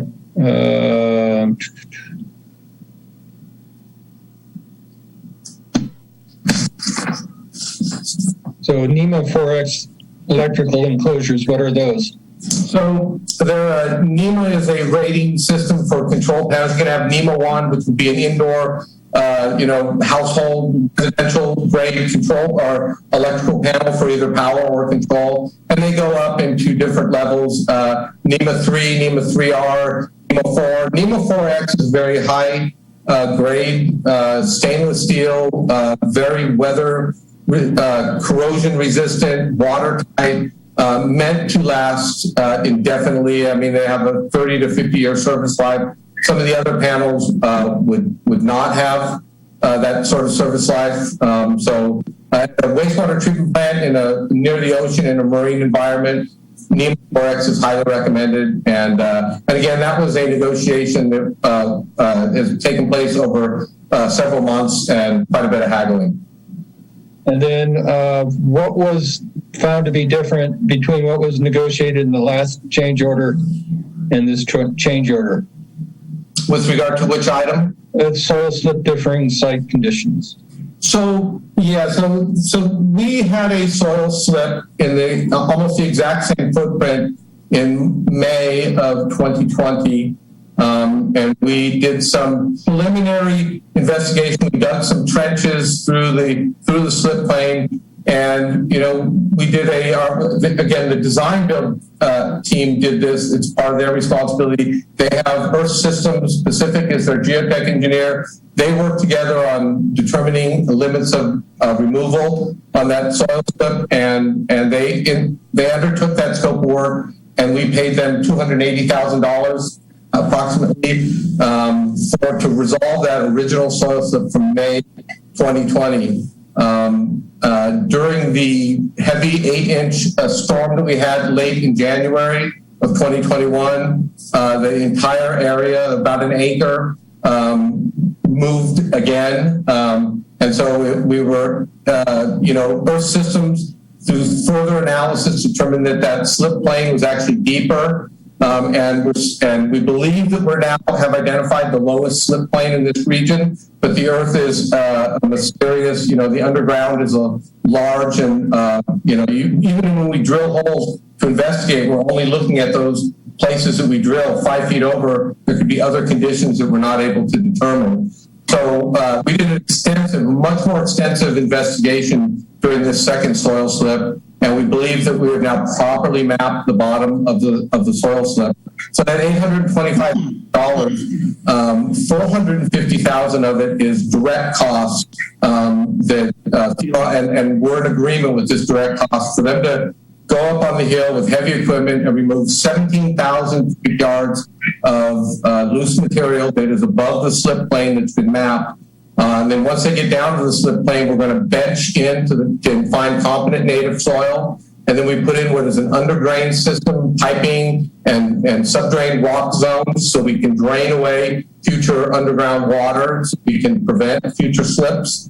or mitigate them at least, and then that they bring back the 17,000 cubic yards and engineered fill with optimum moisture and confirmed compaction, and then there's surface grading that goes on and surface erosion control that will be in place, new V-ditch drainage ditches to keep any water from migrating into the slip area in the future, and then also there's inclinometers, 2 inclinometers, there are shafts that go into the ground that we can use in the future to monitor underground conditions. So in case there is future movement, we will know about it before it actually appears at the surface. I just have a quick question, and I apologize because it's totally not my area of expertise, but I think you said that the second time around it was properly mapped. Is there a reason that didn't happen the first time around? The investigation that we did the second time around cost $220,000. It was very extensive and very expensive.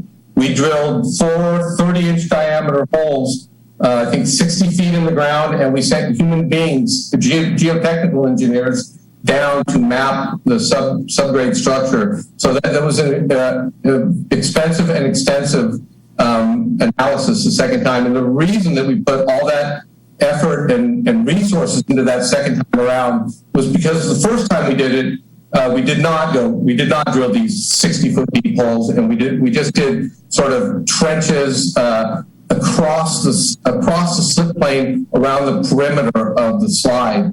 And we did, Corolla did not perform this analysis.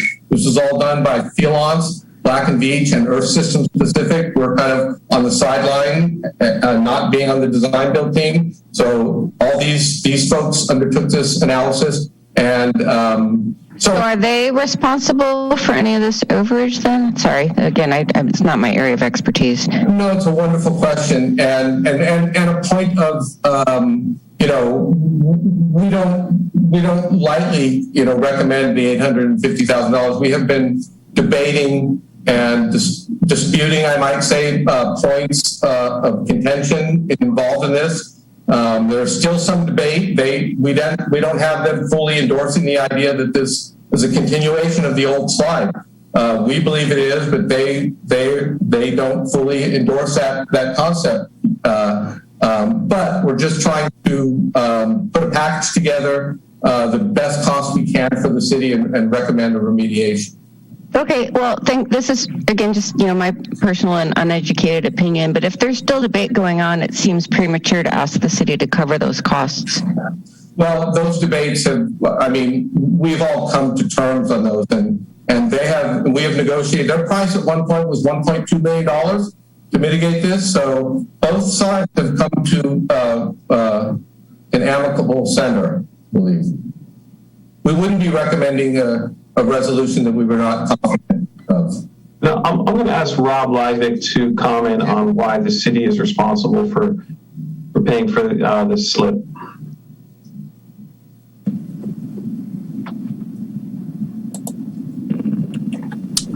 Thank you, Greg. Geotechnical claims have a kind of a long history with construction, and just I think as simply is the city of Morro Bay owns the land, and we own that ancient landslide when we purchased the land. So we're responsible for that. The design builder did not cause through their actions the slide to happen. So simply that's why in general the city is responsible for these types of geotechnical claims. I think I had that right, Steve? Yes. And I would add that if we had performed these in-depth geotechnical investigations after the first slide, and we spent $200,000+ drilling these 30-inch diameter holes in the ground and sent geotech engineers down back in summer of 2020, we likely would have mapped this lower slide plane, and we likely, that change order, instead of being $280,000, probably would have been a full $1 million, and we probably would have been removing this extra 17,000 cubic yards then, as opposed to now. I'm not sure that the mistakes could be, I don't think we can classify as having made a mistake previously. They did their best with the information they had, and now we have more information, and we are going to do a better job of cleaning it up. How much profit did the design build team get for the additional work? They are allowed, on top of their direct costs, they are allowed a 4% fee and a 6% fee. So essentially every penny they spend on the project, whether it's in the contract or as a change order, they get to mark it up 10%. So you felt they exercised good due diligence when they did the first study? Yeah, I mean, we all sort of as a group said, we all sort of accepted the results that we had a finite, you wanted to add something? Yeah, and the other thing was we have a geotechnical engineer that Corollo contracts with. It's our geotech, and they've reviewed all of this information as well. So this isn't, it's not just Steve or me or anybody, but we actually have geotechnical experts that are on our team that have also been reviewing this information. So your geotech felt the costs were reasonable? Yeah, they didn't do a lot of work on the cost. The costs really, the main costs are numbers of pieces of large earth-moving equipment, these off-road ore trucks and these large excavators, and the number of men that it takes to run these equipment. We know the production rate of these equipment. We know how far they have to go, how long it takes to fill up, drive over, dump, come back, fill up again. So it really is a mathematical equation of how much dirt they have to move, how long it takes, how many men. Yeah, that's fine. I'm comfortable with the construction cost there. I was just the $220,000 for the additional work there. So the additional geotechnical work for what you said, $220,000 for this change order. Is that right? Yes, and again, that was not our choice. Corollo, North City really made that choice. The design build team, as the design engineer of record, as the geotech engineer, had a responsibility and a right to make these determinations and these recommendations. And we actually brought these decisions to City Council or to the subcommittee, the WRF subcommittee, months ago, and there was a determination made that we would allow them to move forward with the recommendation. Okay, I have a question for Rob.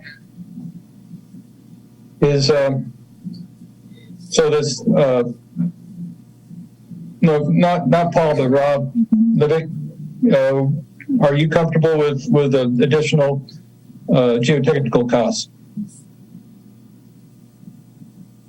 In my opinion, the geotechnical work, I believe now has defined the limits of the slip plane, and with this work, we'll have removed that slide material. So yes, I am comfortable with the work that Earth System Pacific did in coordination with our geotechnical engineer, to fully identify, based on the work that they did, that slip plane. Okay. All right, thanks. No, I don't have any more questions. Okay. So let me share again. And then I think, unless there's other questions on the WRF itself, those PCOs, I can move on to the pipelines. Just one final quick question to wrap that whole discussion up. If there is any further miscalculations in that same area, would the city again be responsible for costs? For example, you said you believe that the slip plane's been appropriately identified, but obviously we don't know that as a fact.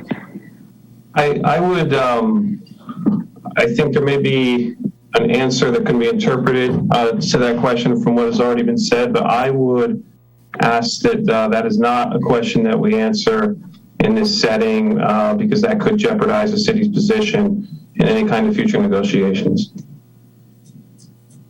Okay, thank you.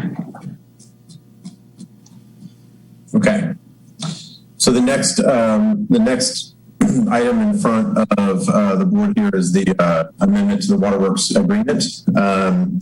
So in this particular case, we've got an amendment in front of us for $68,000 for redesign costs in a couple different places, and also in three different places. So Main Street and Cortana Road pipeline realignment.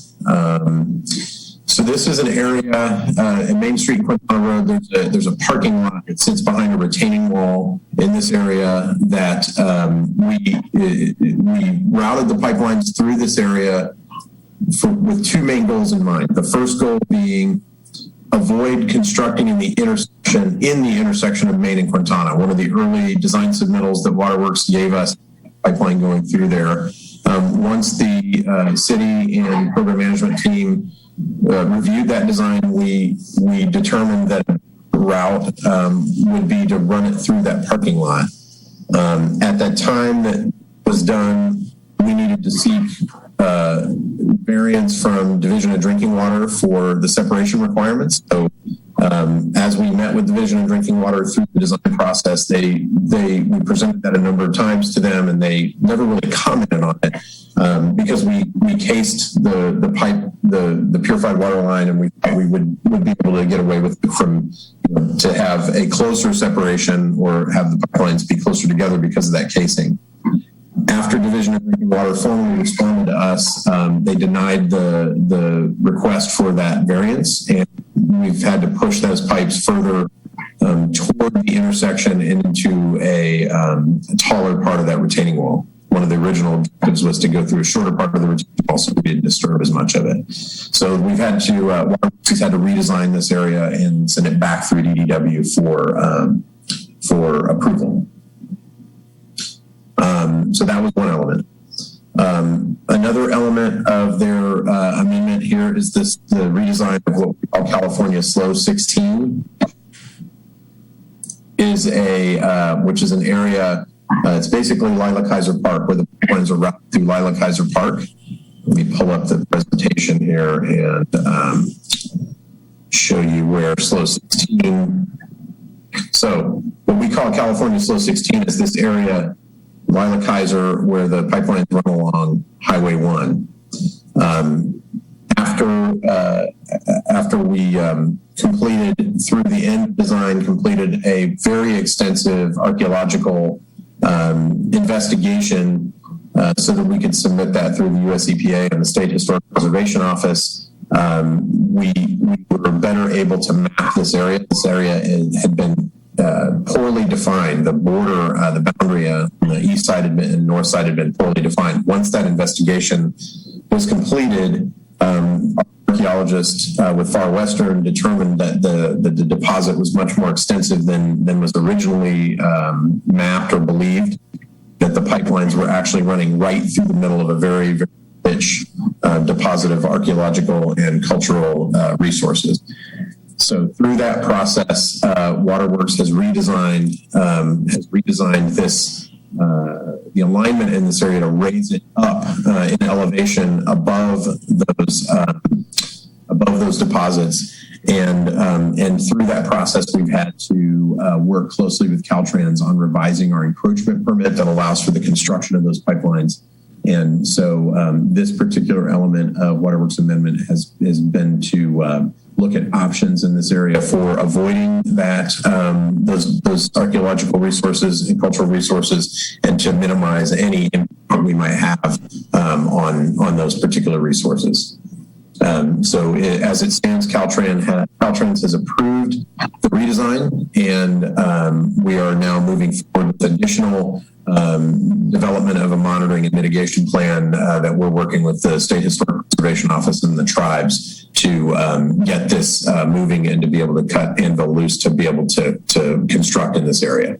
Because there are currently anvils, the city not currently permitted to conduct any ground disturbing activities in the Lila Kaiser Park and just south of the creek. And then there were a couple of additional items. One is I'll finish with the realignment issues, then we'll go to the additional engineering support services. So an area on Cortana right out in front of Shopping Plaza that has AutoZone and Fitness Works and Coastal Electronics, these existing mapping of existing water lines wasn't accurate, and the existing water main encroached on more of the joint trench than was originally designed. So Waterworks had to reconfigure some of those the water line relocation in that area, and also the IPR line, in order to maintain separation requirements, and also to deal with approximately 600 feet, 600 to 700 feet of additional water line that needed to be relocated, that was in conflict with the joint trench. So those are the three real issues that Waterworks has had to deal with, and they're also have additional professional services to support to provide engineering support during construction management, and those are defined here in the staff report. So with that, I can open it up for questions. So you're saying that the water line on Quintana in front of the shopping center, it wasn't built. How far off alignment was it found to be? So the problem wasn't necessarily a consistent being out of alignment. It was just not necessarily laid straight. So it was the joint, or trench itself for the existing water main. We knew it was going to be within a couple feet of the joint trench, and it turned out that it wasn't that the pipeline itself was in the joint trench, but we were getting into the trench from the existing water main, so it's caving that side of the trench.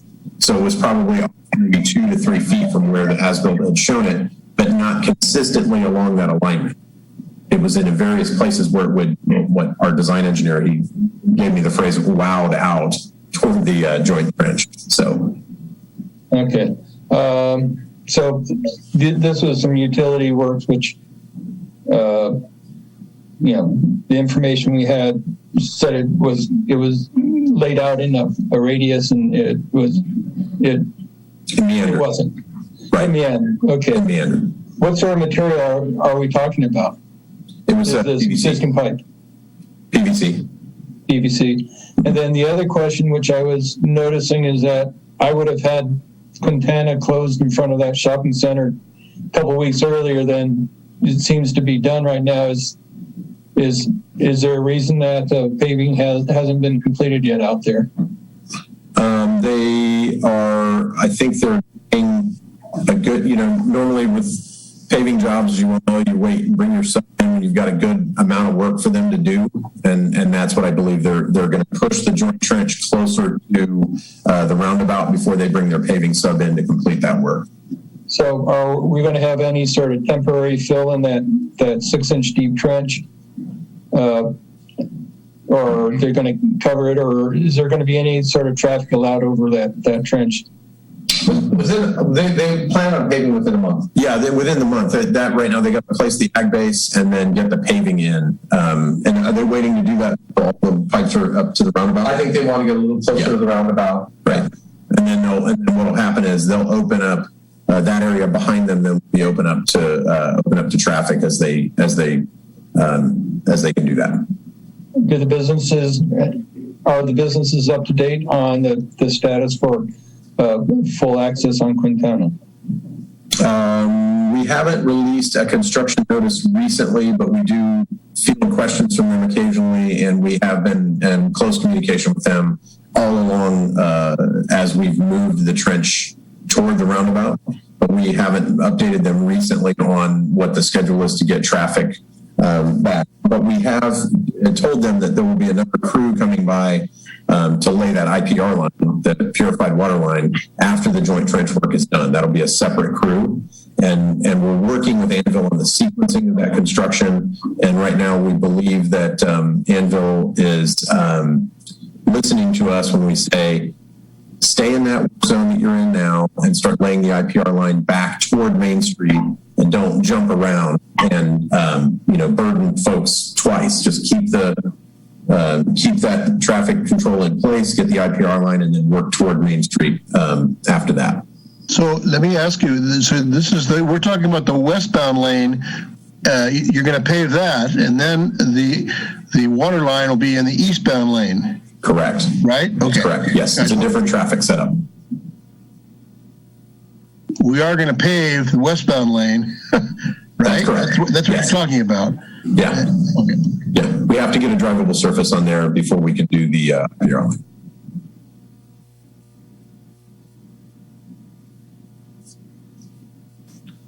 Chair Rogers, if there's no other questions, I would recommend that you take public comment, and then after public comment, you all as a board can deliberate whether or not you'd like to pass along a recommendation to City Council about these change orders.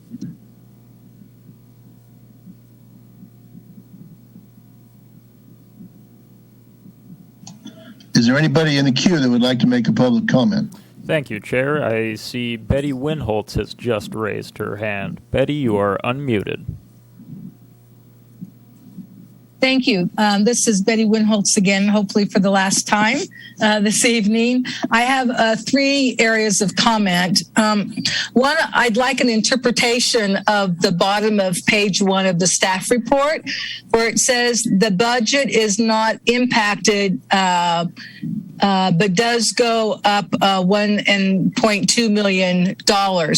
I'm assuming this means that there won't be an increase in fees, but the cost of the overall plant, doesn't it go up 1.2 million because of the change orders? And isn't there another million from the conveyance system? So I'm wondering if the overall cost isn't going up 2 million.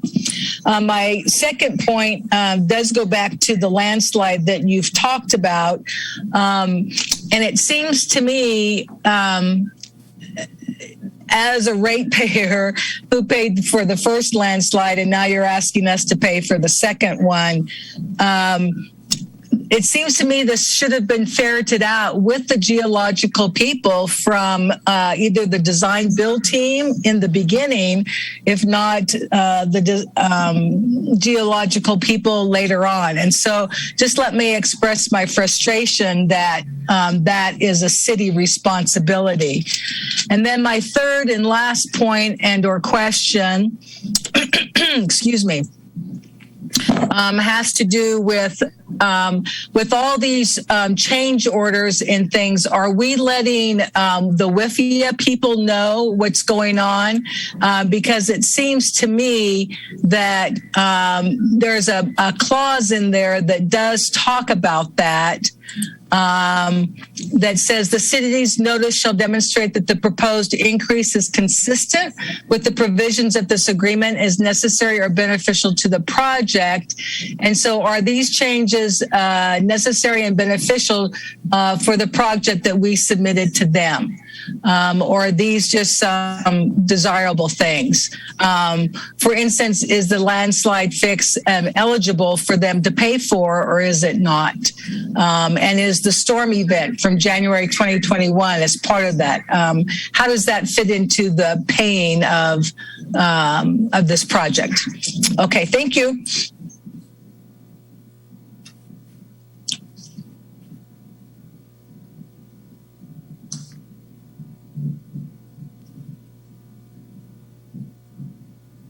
Are there any other public comments? Thank you, Chair. There are no more public comments. Okay, thank you. Perhaps, Paul, you could answer the first question about these change orders not impacting the overall budget. I didn't catch the second question. Betty, if you're still there, would you mind repeating that second question? I think the second question was really more of a comment regarding the landslide. It was going to be who's going to pay for that your group with the city and the contractor, you decided that, again, the people are going to pay for that. I thought the question by the board member who said, well, what happens it again for the third time? And you don't want to go there, and I understand that. But this has been a very frustrating event for us, and I feel like we should have known about that, or at least the design build team should have known about that and should have accounted, because this is a known landslide area. Thank you. Appreciate your questions. So Paul will answer the first. I'll just quickly answer the second one that was raised. For the landslides that already happened, as was already mentioned, the city is proposing to City Council on Tuesday that is included as a change order to the contract, which means that the city will ultimately pay those costs. Those costs were negotiated down from a higher amount, again, as was mentioned in the staff report. And then the third question, I'm gonna kick to Rob. So, Paul, do you want to go ahead on the first question? Sure.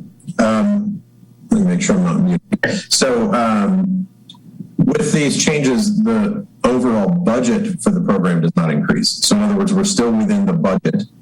Betty, I think you used the word cost versus budget. So the cost is going up by the 1.2 million. The overall budget is not being exceeded. So we're not needing additional money to be put into the budget.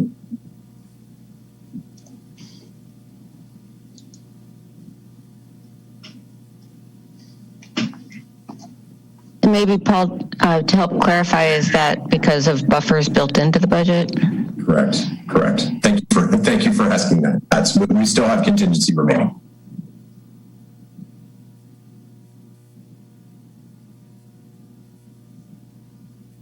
Greg was going to take the second one, so maybe Rob, you do the third one, and then we'll wait for Greg. Yeah, Greg had to exit for just a few minutes. He'll be right back. And Ken, I'm sorry, I was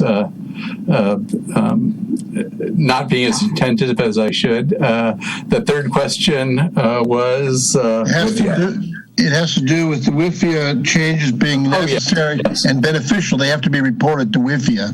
So we do a quarterly report to WIFIA that gives progress for the project, that includes any changes with the project. And in speaking with our project manager for WIFIA, these are construction costs that are eligible costs with WIFIA.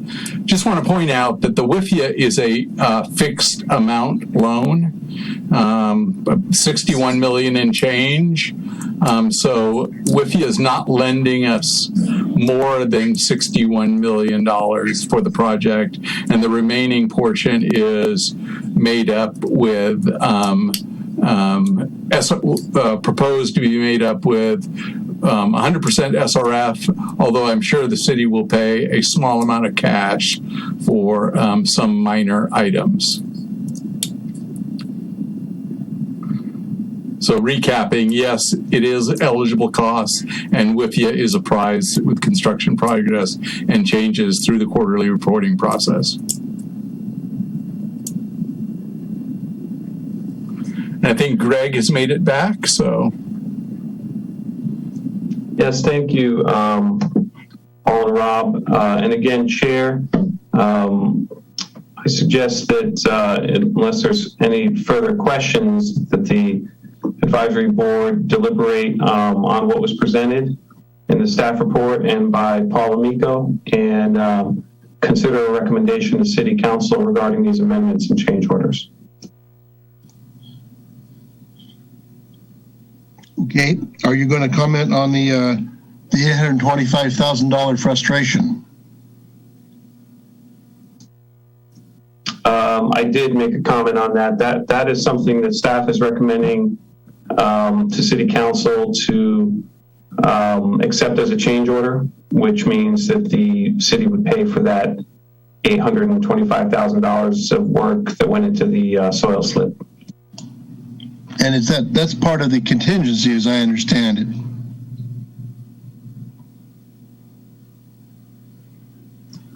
Paul, do you have an answer to that one? What was the question?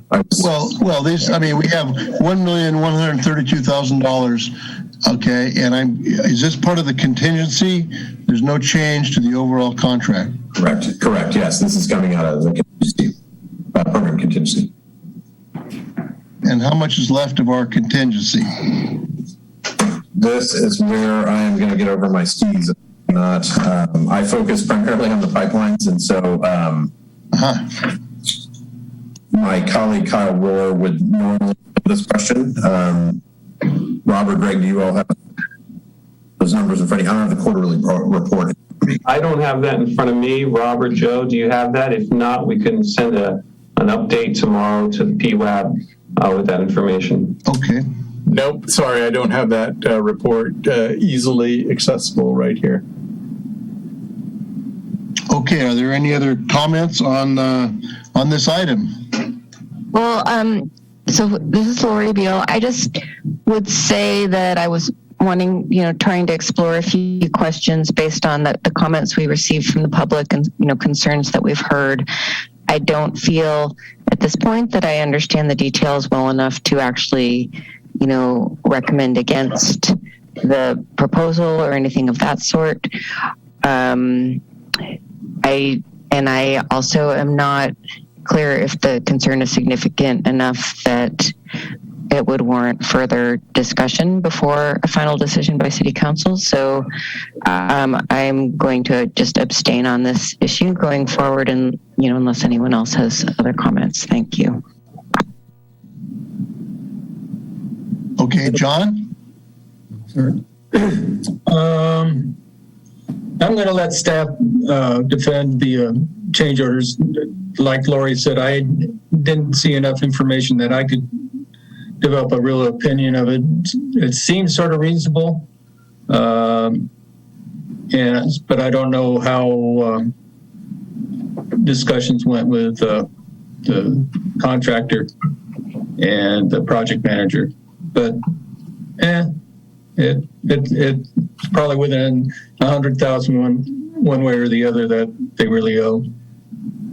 And I'd just like to just interject, Chair, that it may be helpful if I mention, and perhaps I was neglectful in not mentioning this, that the wharf project is obviously a large and complex project, and City Council decided that the PWAB's role with this project, it's sort of an advisory oversight role, is to look at the actual work that's being done and consider whether the work that's being done is necessary. That's so. Just as an example, with these amendments and change orders, the PWAB would be considering whether or not, for example, those engineers were needed to go down into that into those 30-inch holes to do a geo-analysis. On the other hand, the CFAC, which is the Citizens Finance Advisory, I believe, Committee, they are also a public body that meets in the same way as this group does, once a month. And they are responsible for looking at the finances of the wharf project. And so that split happened very intentionally because we wouldn't want financial considerations to sort of overrule engineering or construction necessities to make this project successful. So I would just ask that, Chair, that point is acknowledged, that really the role of the PWAB is to look at whether or not these change orders, based on the presentation and the information provided in the report, were necessary to allow for successful completion of the project eventually. Okay, so I agree that the work that's been described in the change orders are required. It's we don't have a project without the work done. But I'm not sure if developing an engineering estimate and conducting negotiations, my training, that would have been engineering. That would not have been that would not have been the finance people doing that. It would have been nice to know what the requested change order was, what the government engineering estimate was, and what the agreed upon price at the end was, with a nod towards what profit was agreed to. When I was doing this stuff for the Corps of Engineers, that's what I gave them. I gave them requested change order amount, government estimate for the work, agreed upon price, and if there were effect upon profit. So, yes, all the work is needed if that's what you're looking for us. But as for the engineering, it's a little thin for me to understand for me to make a recommendation to a government body that the steps for negotiation appropriately followed. Thank you, John. Steve, do you have any thoughts on this? Yeah, excuse me. My background's we're working on military aircraft programs. So maybe the numbers are larger. So just because of the size of the beast. But I thank you for the fairly easy to understand description of the issue and the work done without getting into lots and lots of detail, like the NEMA 4X boxes and so forth. To me, these changes made some sense. There was good rationale behind them. Seemed reasonable. They seemed like the kinds of things that you'd end up not knowing when you sign the contract that they really need to happen. You end up getting there. Oh well, gee, this box that we thought we use doesn't quite meet the requirements. Therefore, we need to change the box, and it costs more. Okay, I've been through all kinds of those. You end up writing a work statement, submit a cost estimate for it. The engineering types look at that, and then the contracts guys go off and settle it over a drink. So I don't get too worked up about the numbers. It's that part felt about right. So I'm very comfortable recommending this to council and let them make their choice on it. Thank you, Steve. Robert, would you like to make a comment? Sure, I would actually. My experience with landslides has been primarily up the coast with the emergency openings of Highway 1. And we have never had a design build project up there, and rarely do we have bid jobs where we have a set of engineered drawings to deal with a landslide. So with my experience, there's always geotechnical engineers who do their very best investigations, and the level of the investigation depends on initial observations often. I can understand how the initial observation at this location didn't warrant the level of the second investigation. The second investigation, being much more thorough, found that there was a deeper slide plane, and again, this probably couldn't have been found through observations in the field until such time that the slide occurred. In bid operations, projects, there's efforts made to know the terrain before the job goes out to bid. And as Rob explained, we are the owners of this property, the city of Morro Bay, and we provided the information we had about the location, and I'm not that familiar with the design build process. So it's a little bit of gray area as to how the design build determined how steep they could cut that slope and at what point they would interact with a slide plane. That's hard to do without a subsurface investigation. I'm glad that the level of investigation was completed after the second slide. I have a lot of confidence in the investigation and what measures are being taken now. And I think ultimately that's very beneficial to the city as this plant comes to fruition. We'll know exactly what's up above it, and the mitigation efforts that are going into that are secure for the future going forward, regardless of the rain events that come through. So as far as approving the effort made, I'm 100% on board with the efforts that were made. The steps to get to it make sense to me. It's not ideal in the dollar amounts that we're seeing, but as was pointed out by the construction managers, had they done the same level of investigation after the first slide, we'd be looking at the same repair efforts. And so the low cost investigation that came first, it only held back the ultimate investigation that needed to take place. So I support that change order. The other change orders, I have no problem with.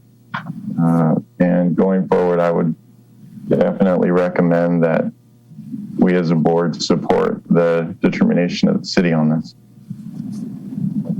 Thank you, Robert. Okay. Well, I don't know if we really have an action item here, Greg. It's just we're providing input. And I think there's been plenty of discussion about this. Chair, I think that's a fair point. It's certainly something that I can compile in some way and offer to the council, whether in the staff report or otherwise. So I don't know if there's any further comment or if you'd like to move on to the next item. Well, I'll just say that based on Robert's additional information and all the other valuable input provided, if it is appropriate, I'm willing to move to support the recommendation. You certainly can do that, Vice Chair. Would shall we make a motion to that effect? As I say, we're not required to make a motion here, but it sounds like in general we're supportive of what's been happening. Well, I think what I would want to have in there is, the work and the cost are all probably fine. A bit more information about the negotiations would probably head off some of the questions I run into, because how did you guys negotiate it? You had a request, you had an engineering estimate, you had an end price, you had a profit, and those are the four numbers which really matter when you're doing a design build project anyway. I certainly like what Robert said about the first investigation kind of delayed the real answer. Anyway, I think it sounds like we're all generally in favor, Greg, but short of being required to make a motion here, I think we should conclude our discussion and move to the next item. Okay, very well. Thank you, Paul, for the presentation. So our final item tonight, see you, Paul. Our final item tonight is a continuation of the review of the City Council goals and objectives. The idea here is that the Public Works Advisory Board can provide input to the city manager and the city council. So as the city manager prepares a presentation for the city council about potential goals and recommended goals, get that input from this body. And this was discussed at our last meeting in July. No, we didn't have a meeting in July, in June. And from what I recall, the discussion was whether or not to use the existing goals that are there and the existing action items that were there. And those goals were to, number one, to achieve economic and fiscal sustainability. Number two, to improve infrastructure and public spaces. Number three, to complete updates to the city's significant land use plans and address affordable housing issues. And four, improve communication and engagement with the community. There was also a fifth temporary goal that was developed at the time, and that was temporary goal for the COVID-19 pandemic public health response and response to the economic impact of the pandemic. So these goals were developed in 2019, with the exception of the COVID-19 related goal. These citywide goals are intended to last for 2 years, and then they have action items associated with them. So of those 5 goals, there are actually 26 action items. And if you were able to access the staff report, you would see that many of those action items have been completed or progress has been made. That's this spreadsheet here. The green ones, the green action items are the completed ones. The yellow have some significant progress, and the white ones are ones that did not have any progress. So the question to the PWAB is, and I just, again, as by way of summary, Vice Chair Beal at the last meeting had initiated a very lively discussion about resiliency planning and whether we should include a resiliency plan as one of the goals recommended for City Council. I did send out an email to the PWAB that the city's general plan, which was approved just on May 5th, actually May 25th, and was also approved by the Coastal Commission very recently, includes some information about resiliency planning. And that is work that's done through the Community Development Department, not the Public Works Department. But it doesn't mean it's not something that this body can't recommend further action for. So we don't have a standalone resiliency plan. And certainly if that's something that this body would like to recommend, you can pass that along to City Council. So as part, or rather the outcome of this discussion will be that I'll be writing down notes as you all discuss potential additional goals as well as action items. And I'd like to help guide the discussion.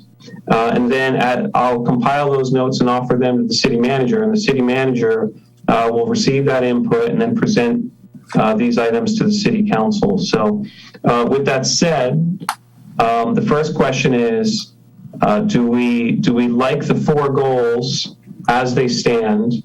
And I'm not counting the 5th, the COVID-19, that may be a little optimistic, but do we like the goals as they stand, or do we want to include additional City Council goals? And if you'd like, I could do a share screen to pull them up just so we have a visual.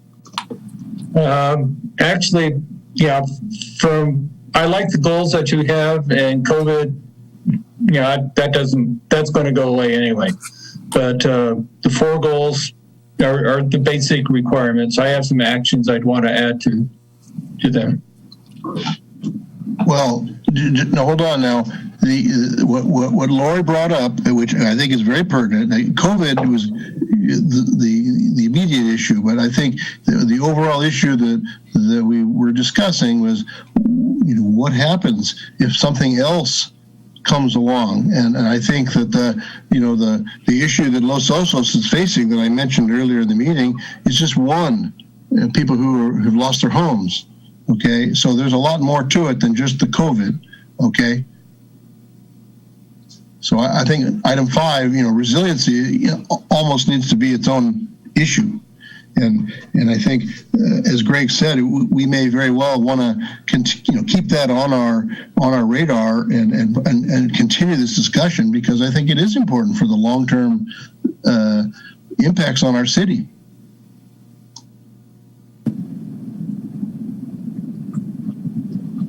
Does anyone have any other comments on the appropriateness of resiliency or a resiliency plan being a goal for the city council? Greg, could you, I think I missed it, but you said that the current goal rests with which division? So each goal is assigned to a lead department, or I'm sorry, that's not true. Each goal has a number of action items associated with it, and then those action items are assigned to a lead department. And so that information is all available in the spreadsheet that's part of this agenda item and report. However, what I mentioned before in my opener was that the resiliency plan is something that would, if it was a city council goal, would very likely be assigned to the community development department. And so they have the planning commission that advises city council on those issues. That doesn't mean that public works would not be involved. For example, I recall at the last meeting there was discussion of many things like shoreline retreat and climate change, et cetera. And one thing that came up was warming centers or cooling centers. Now, obviously, if that would be a public facility, that is certainly something within the purview of the Public Works Department to, maintain and possibly, construct, et cetera. But the lead agency for developing the lead department for developing that plan itself would very likely be the Community Development Department, since they are responsible for those sorts of plans. Gotcha. So is a goal an objective? Would it be consistent to say that Community Development Department should coordinate with the Public Works Department on infrastructure issues related to resiliency planning, for example? In my opinion, this group can say broadly that, we think a resiliency plan or the development of a resiliency plan is important. And that could even be an action item potentially to the existing third goal, which is complete updates to the city's significant land use plans and address affordable housing issues. I know that doesn't sound like there's a direct correlation, but in that goal is implied the developments of plans for this city. So, one recommendation that this body can have is to include resiliency under that, and in action item B, we need to develop a resiliency plan. I think in general, I would support something like that. And I think it would be good to have some cross-department, input onto those sorts of issues so that we're all in good coordination and thinking ahead. My 2 cents. Okay. Any other thoughts? Design criteria. At some point, Public Works is going to have to throw in its 2 bits on changes to design criteria for, due to climate change. So is there a process for collecting that information? What changes are coming, and then find out what the expert boards recommend for addressing the issues? And I can let Rob comment on that, but I would like to say, as I understand your question, those are things that would be considered and eventually implemented in the city's building code as private developers and homeowners perform work on their homes. And again, that's something that actually also would be in the Community Development Department. Rob, do you have anything to add to that, or do you want to correct me if I'm totally off base? You're on mute. Thank you. I think you have it right, but we do likely need to change some of our design criteria, especially when related to stormwater. So we have design criteria for rainfall runoff curves that will likely change over the course of the next few years as our rainfall patterns change. So we need to adapt our stormwater response to that. Additionally, we use FEMA mapping for determining where we allow construction and what type of construction we allow in the floodplain. So as FEMA makes changes to their mapping and guidance, we'll likely need to change our special flood hazard ordinance of our muni code. Right now, we're pretty secure because we require a 2-foot freeboard on top of the 100-year flood elevation for finished floor. So that gives us some breathing room, but likely those elevations will change and we'll have to adapt to those changes in elevations.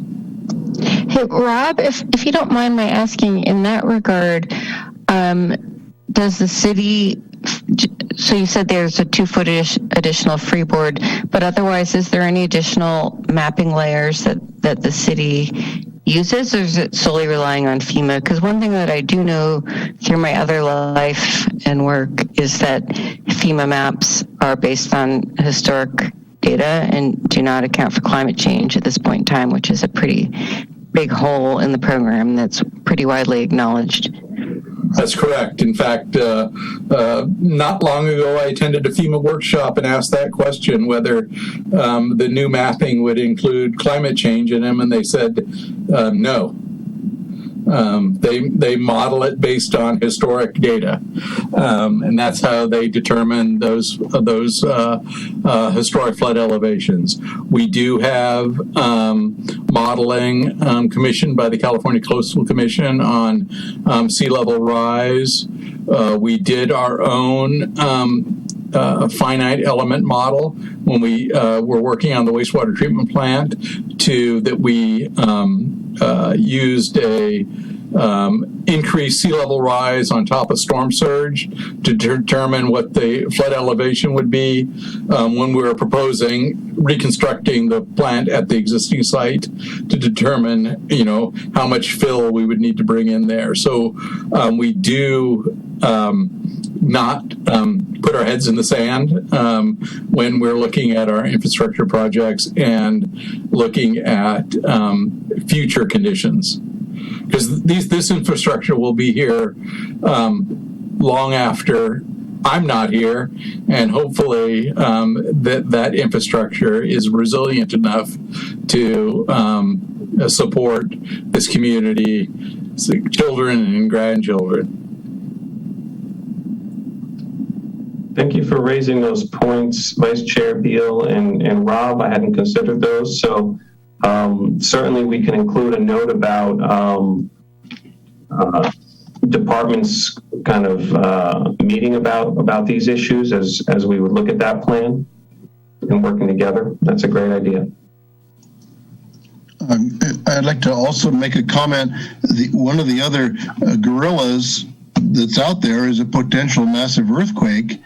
And my question would be, we talked, briefly about warming and cooling centers, but what kind of contingency plans might there be for the use of the high school or the community center or even the Veterans Building for people who have, their homes are damaged? I mean, we've all seen what's going on in Haiti, and of course, those homes aren't built to the same standards we have in California, but I wouldn't be surprised to see a lot of people looking for shelter if something massive happens. And it seems to me that's part of our resiliency thinking as well.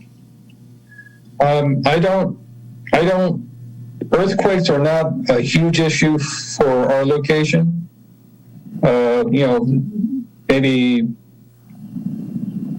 Richter 5 or whatever they call it, or, it's not the worst.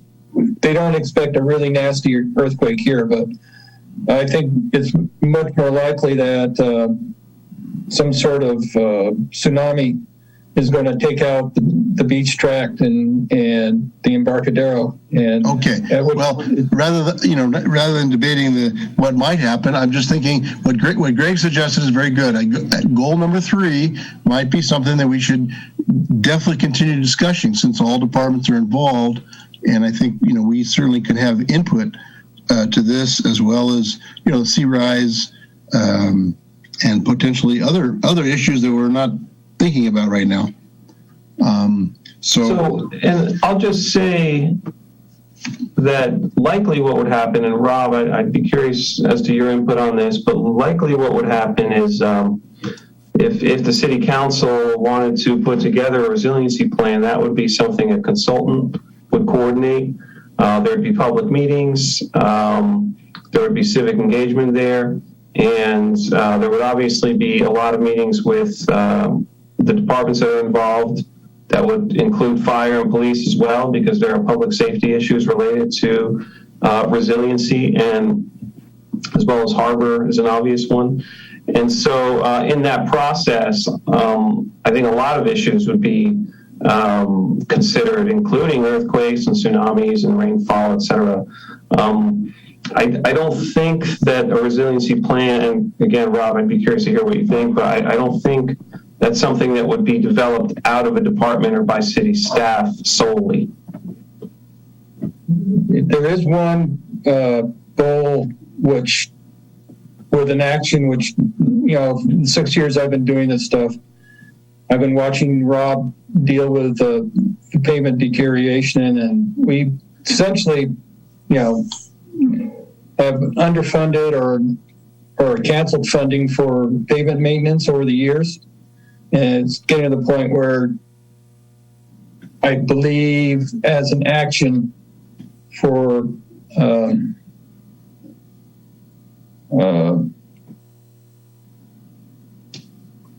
to improve the action item. The action or the goal is improve public infrastructures, and the action item is identify funding to fully maintain the pavement process. I know that Rob has gone through several pavement plans, and he's come up with stuff which seems to be pretty efficient now. Maybe it's about time we think about codifying what he's found and working out how to pay for maintaining the roads in this town. And then the other thing that comes up is the storm drain system has had, basically negative maintenance done to it over the last 50 years. And it's, someday we're going to lose a road to a storm drain. So how can we wrap this up? What do you think? Shall we, I like the idea of adding this or continuing this as goal number 3. Well, in my observation, the discussions about the resiliency plan would fit nicely into goal 3, or perhaps a modified goal 3.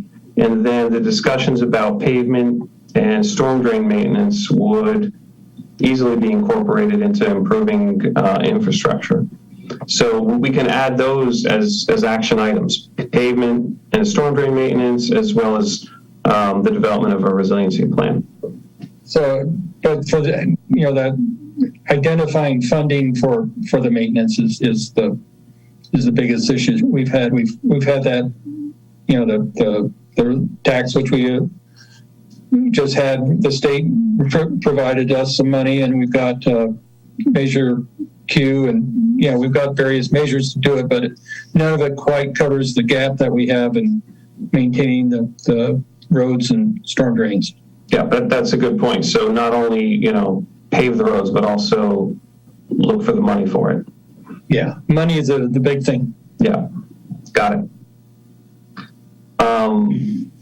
Are there any other comments on those 3 action items that we've identified here?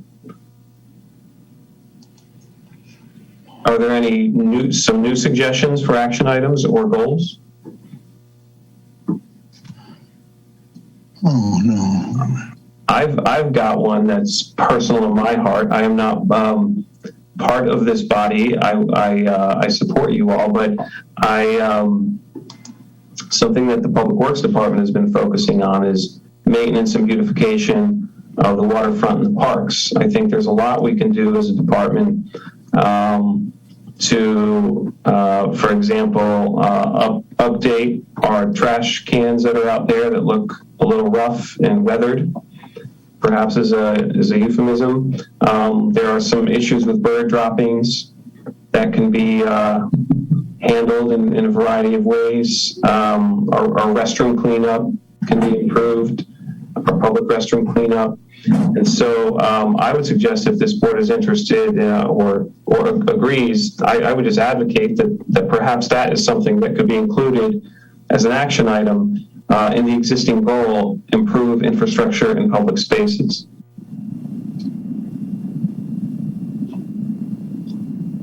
That sounds good to me.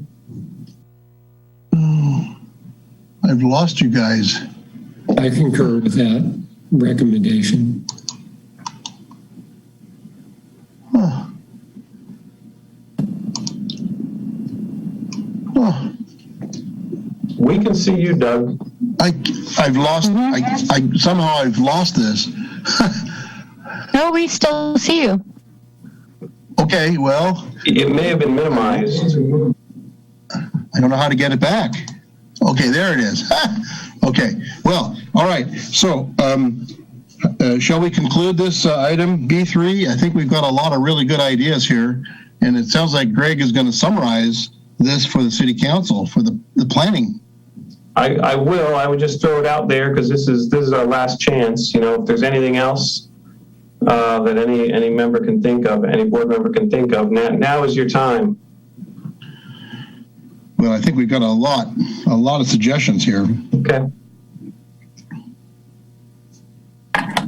Shall we conclude this and move Just on? Before we leave this item, we talked about some emergency measures. I just want to assure the board and the public that we do take emergency planning seriously here and have information on how we react as a community to these emergency events. So if there were a tsunami, what each department is, who is the incident commander.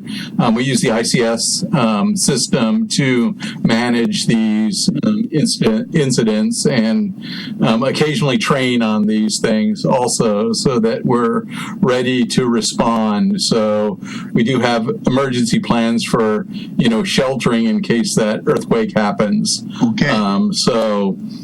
I think there's a difference between our immediate reaction to a disaster and how we plan for maintaining our infrastructure due to long-term changes in things. Where can we find that, Rob? Oh, we have a red binder here that gives us instructions on what to do. We basically do what the fire chief tells us to do. Typically, the chief is the incident commander, unless it's a flood, and then Greg becomes the incident commander. Thank you for that, Rob. I would also say that, Chair, now would be a good time to receive any public comment. Good. Okay. Is there any comment in the queue? Thank you, Chair. There are no commenters in the queue. All right. Thank you. Okay. Well, with that, let's conclude item B3 and move to our future agenda items. Thank you, Chair. Where did my agenda go? Okay. We do have some agenda items coming up. For September, we're going to be looking at the impacts of SB 1383 on waste management. That's going to be an informational item.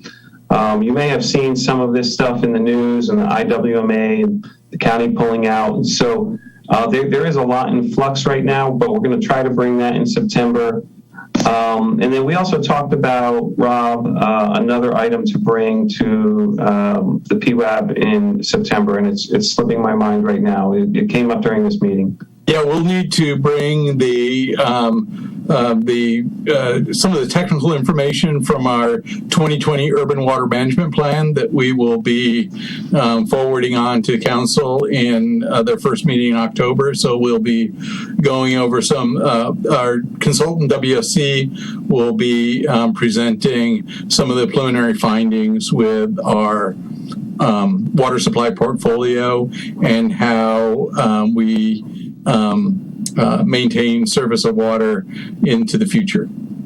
Thank you. That was exactly it, and very in line with, I think, some of the interests of some of the board members here. That will be the time when you can ask any question about the city's water supply portfolio and the plans, because that report will be taken to council. We're hoping in mid-October, and so the PWAB's input on that report will be noted and will be very important to the City Council as they make their decision. And then in October, we are planning a joint meeting with the Rec and Parks Commission of some of the city parks. I'll also just throw out there that if any of the board members are interested in a tour of the wharf site, that is something we could arrange. We could either do that at a future meeting, or, if it's only one or two of you, that's something that we could arrange. So you can reach out directly to me about that, and just reach out to me. Don't CC the PWAB as a whole. So that's a Brown Act thing. But I kind of just want to get a head count of who's interested so that we can decide whether to make that into a meeting or just I can coordinate with those individuals. And that's it. And I kick it back to you, Chair, if you or any of the board members are interested in seeing anything on a future agenda. Any comments?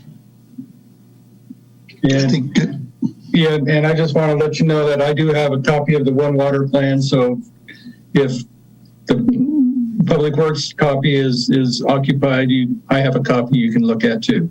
Great. It is also available online, and we can send out the link of that to the board members. And it's not like a novel that you would read. It's if you want to look up a specific project or a pressure zone or where we'll be working in the future. So there is a list of projects. Yeah.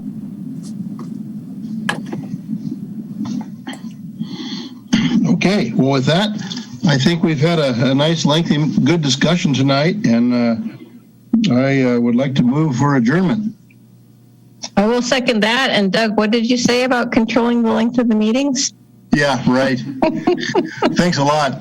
I lost control tonight. Sorry. No, it was a good discussion. It was a good discussion. Yeah, well, I appreciated it. I'm really glad we're talking about these things. It is important. So, okay, everybody. Well, we'll talk again on Wednesday, September 15th. And Greg, definitely I'm interested in the wharf tour, of course, and the One Water Plan. So we can talk more about that. So good night, everybody. Thank you for your participation. Thank you all. Thank you. That was a great meeting.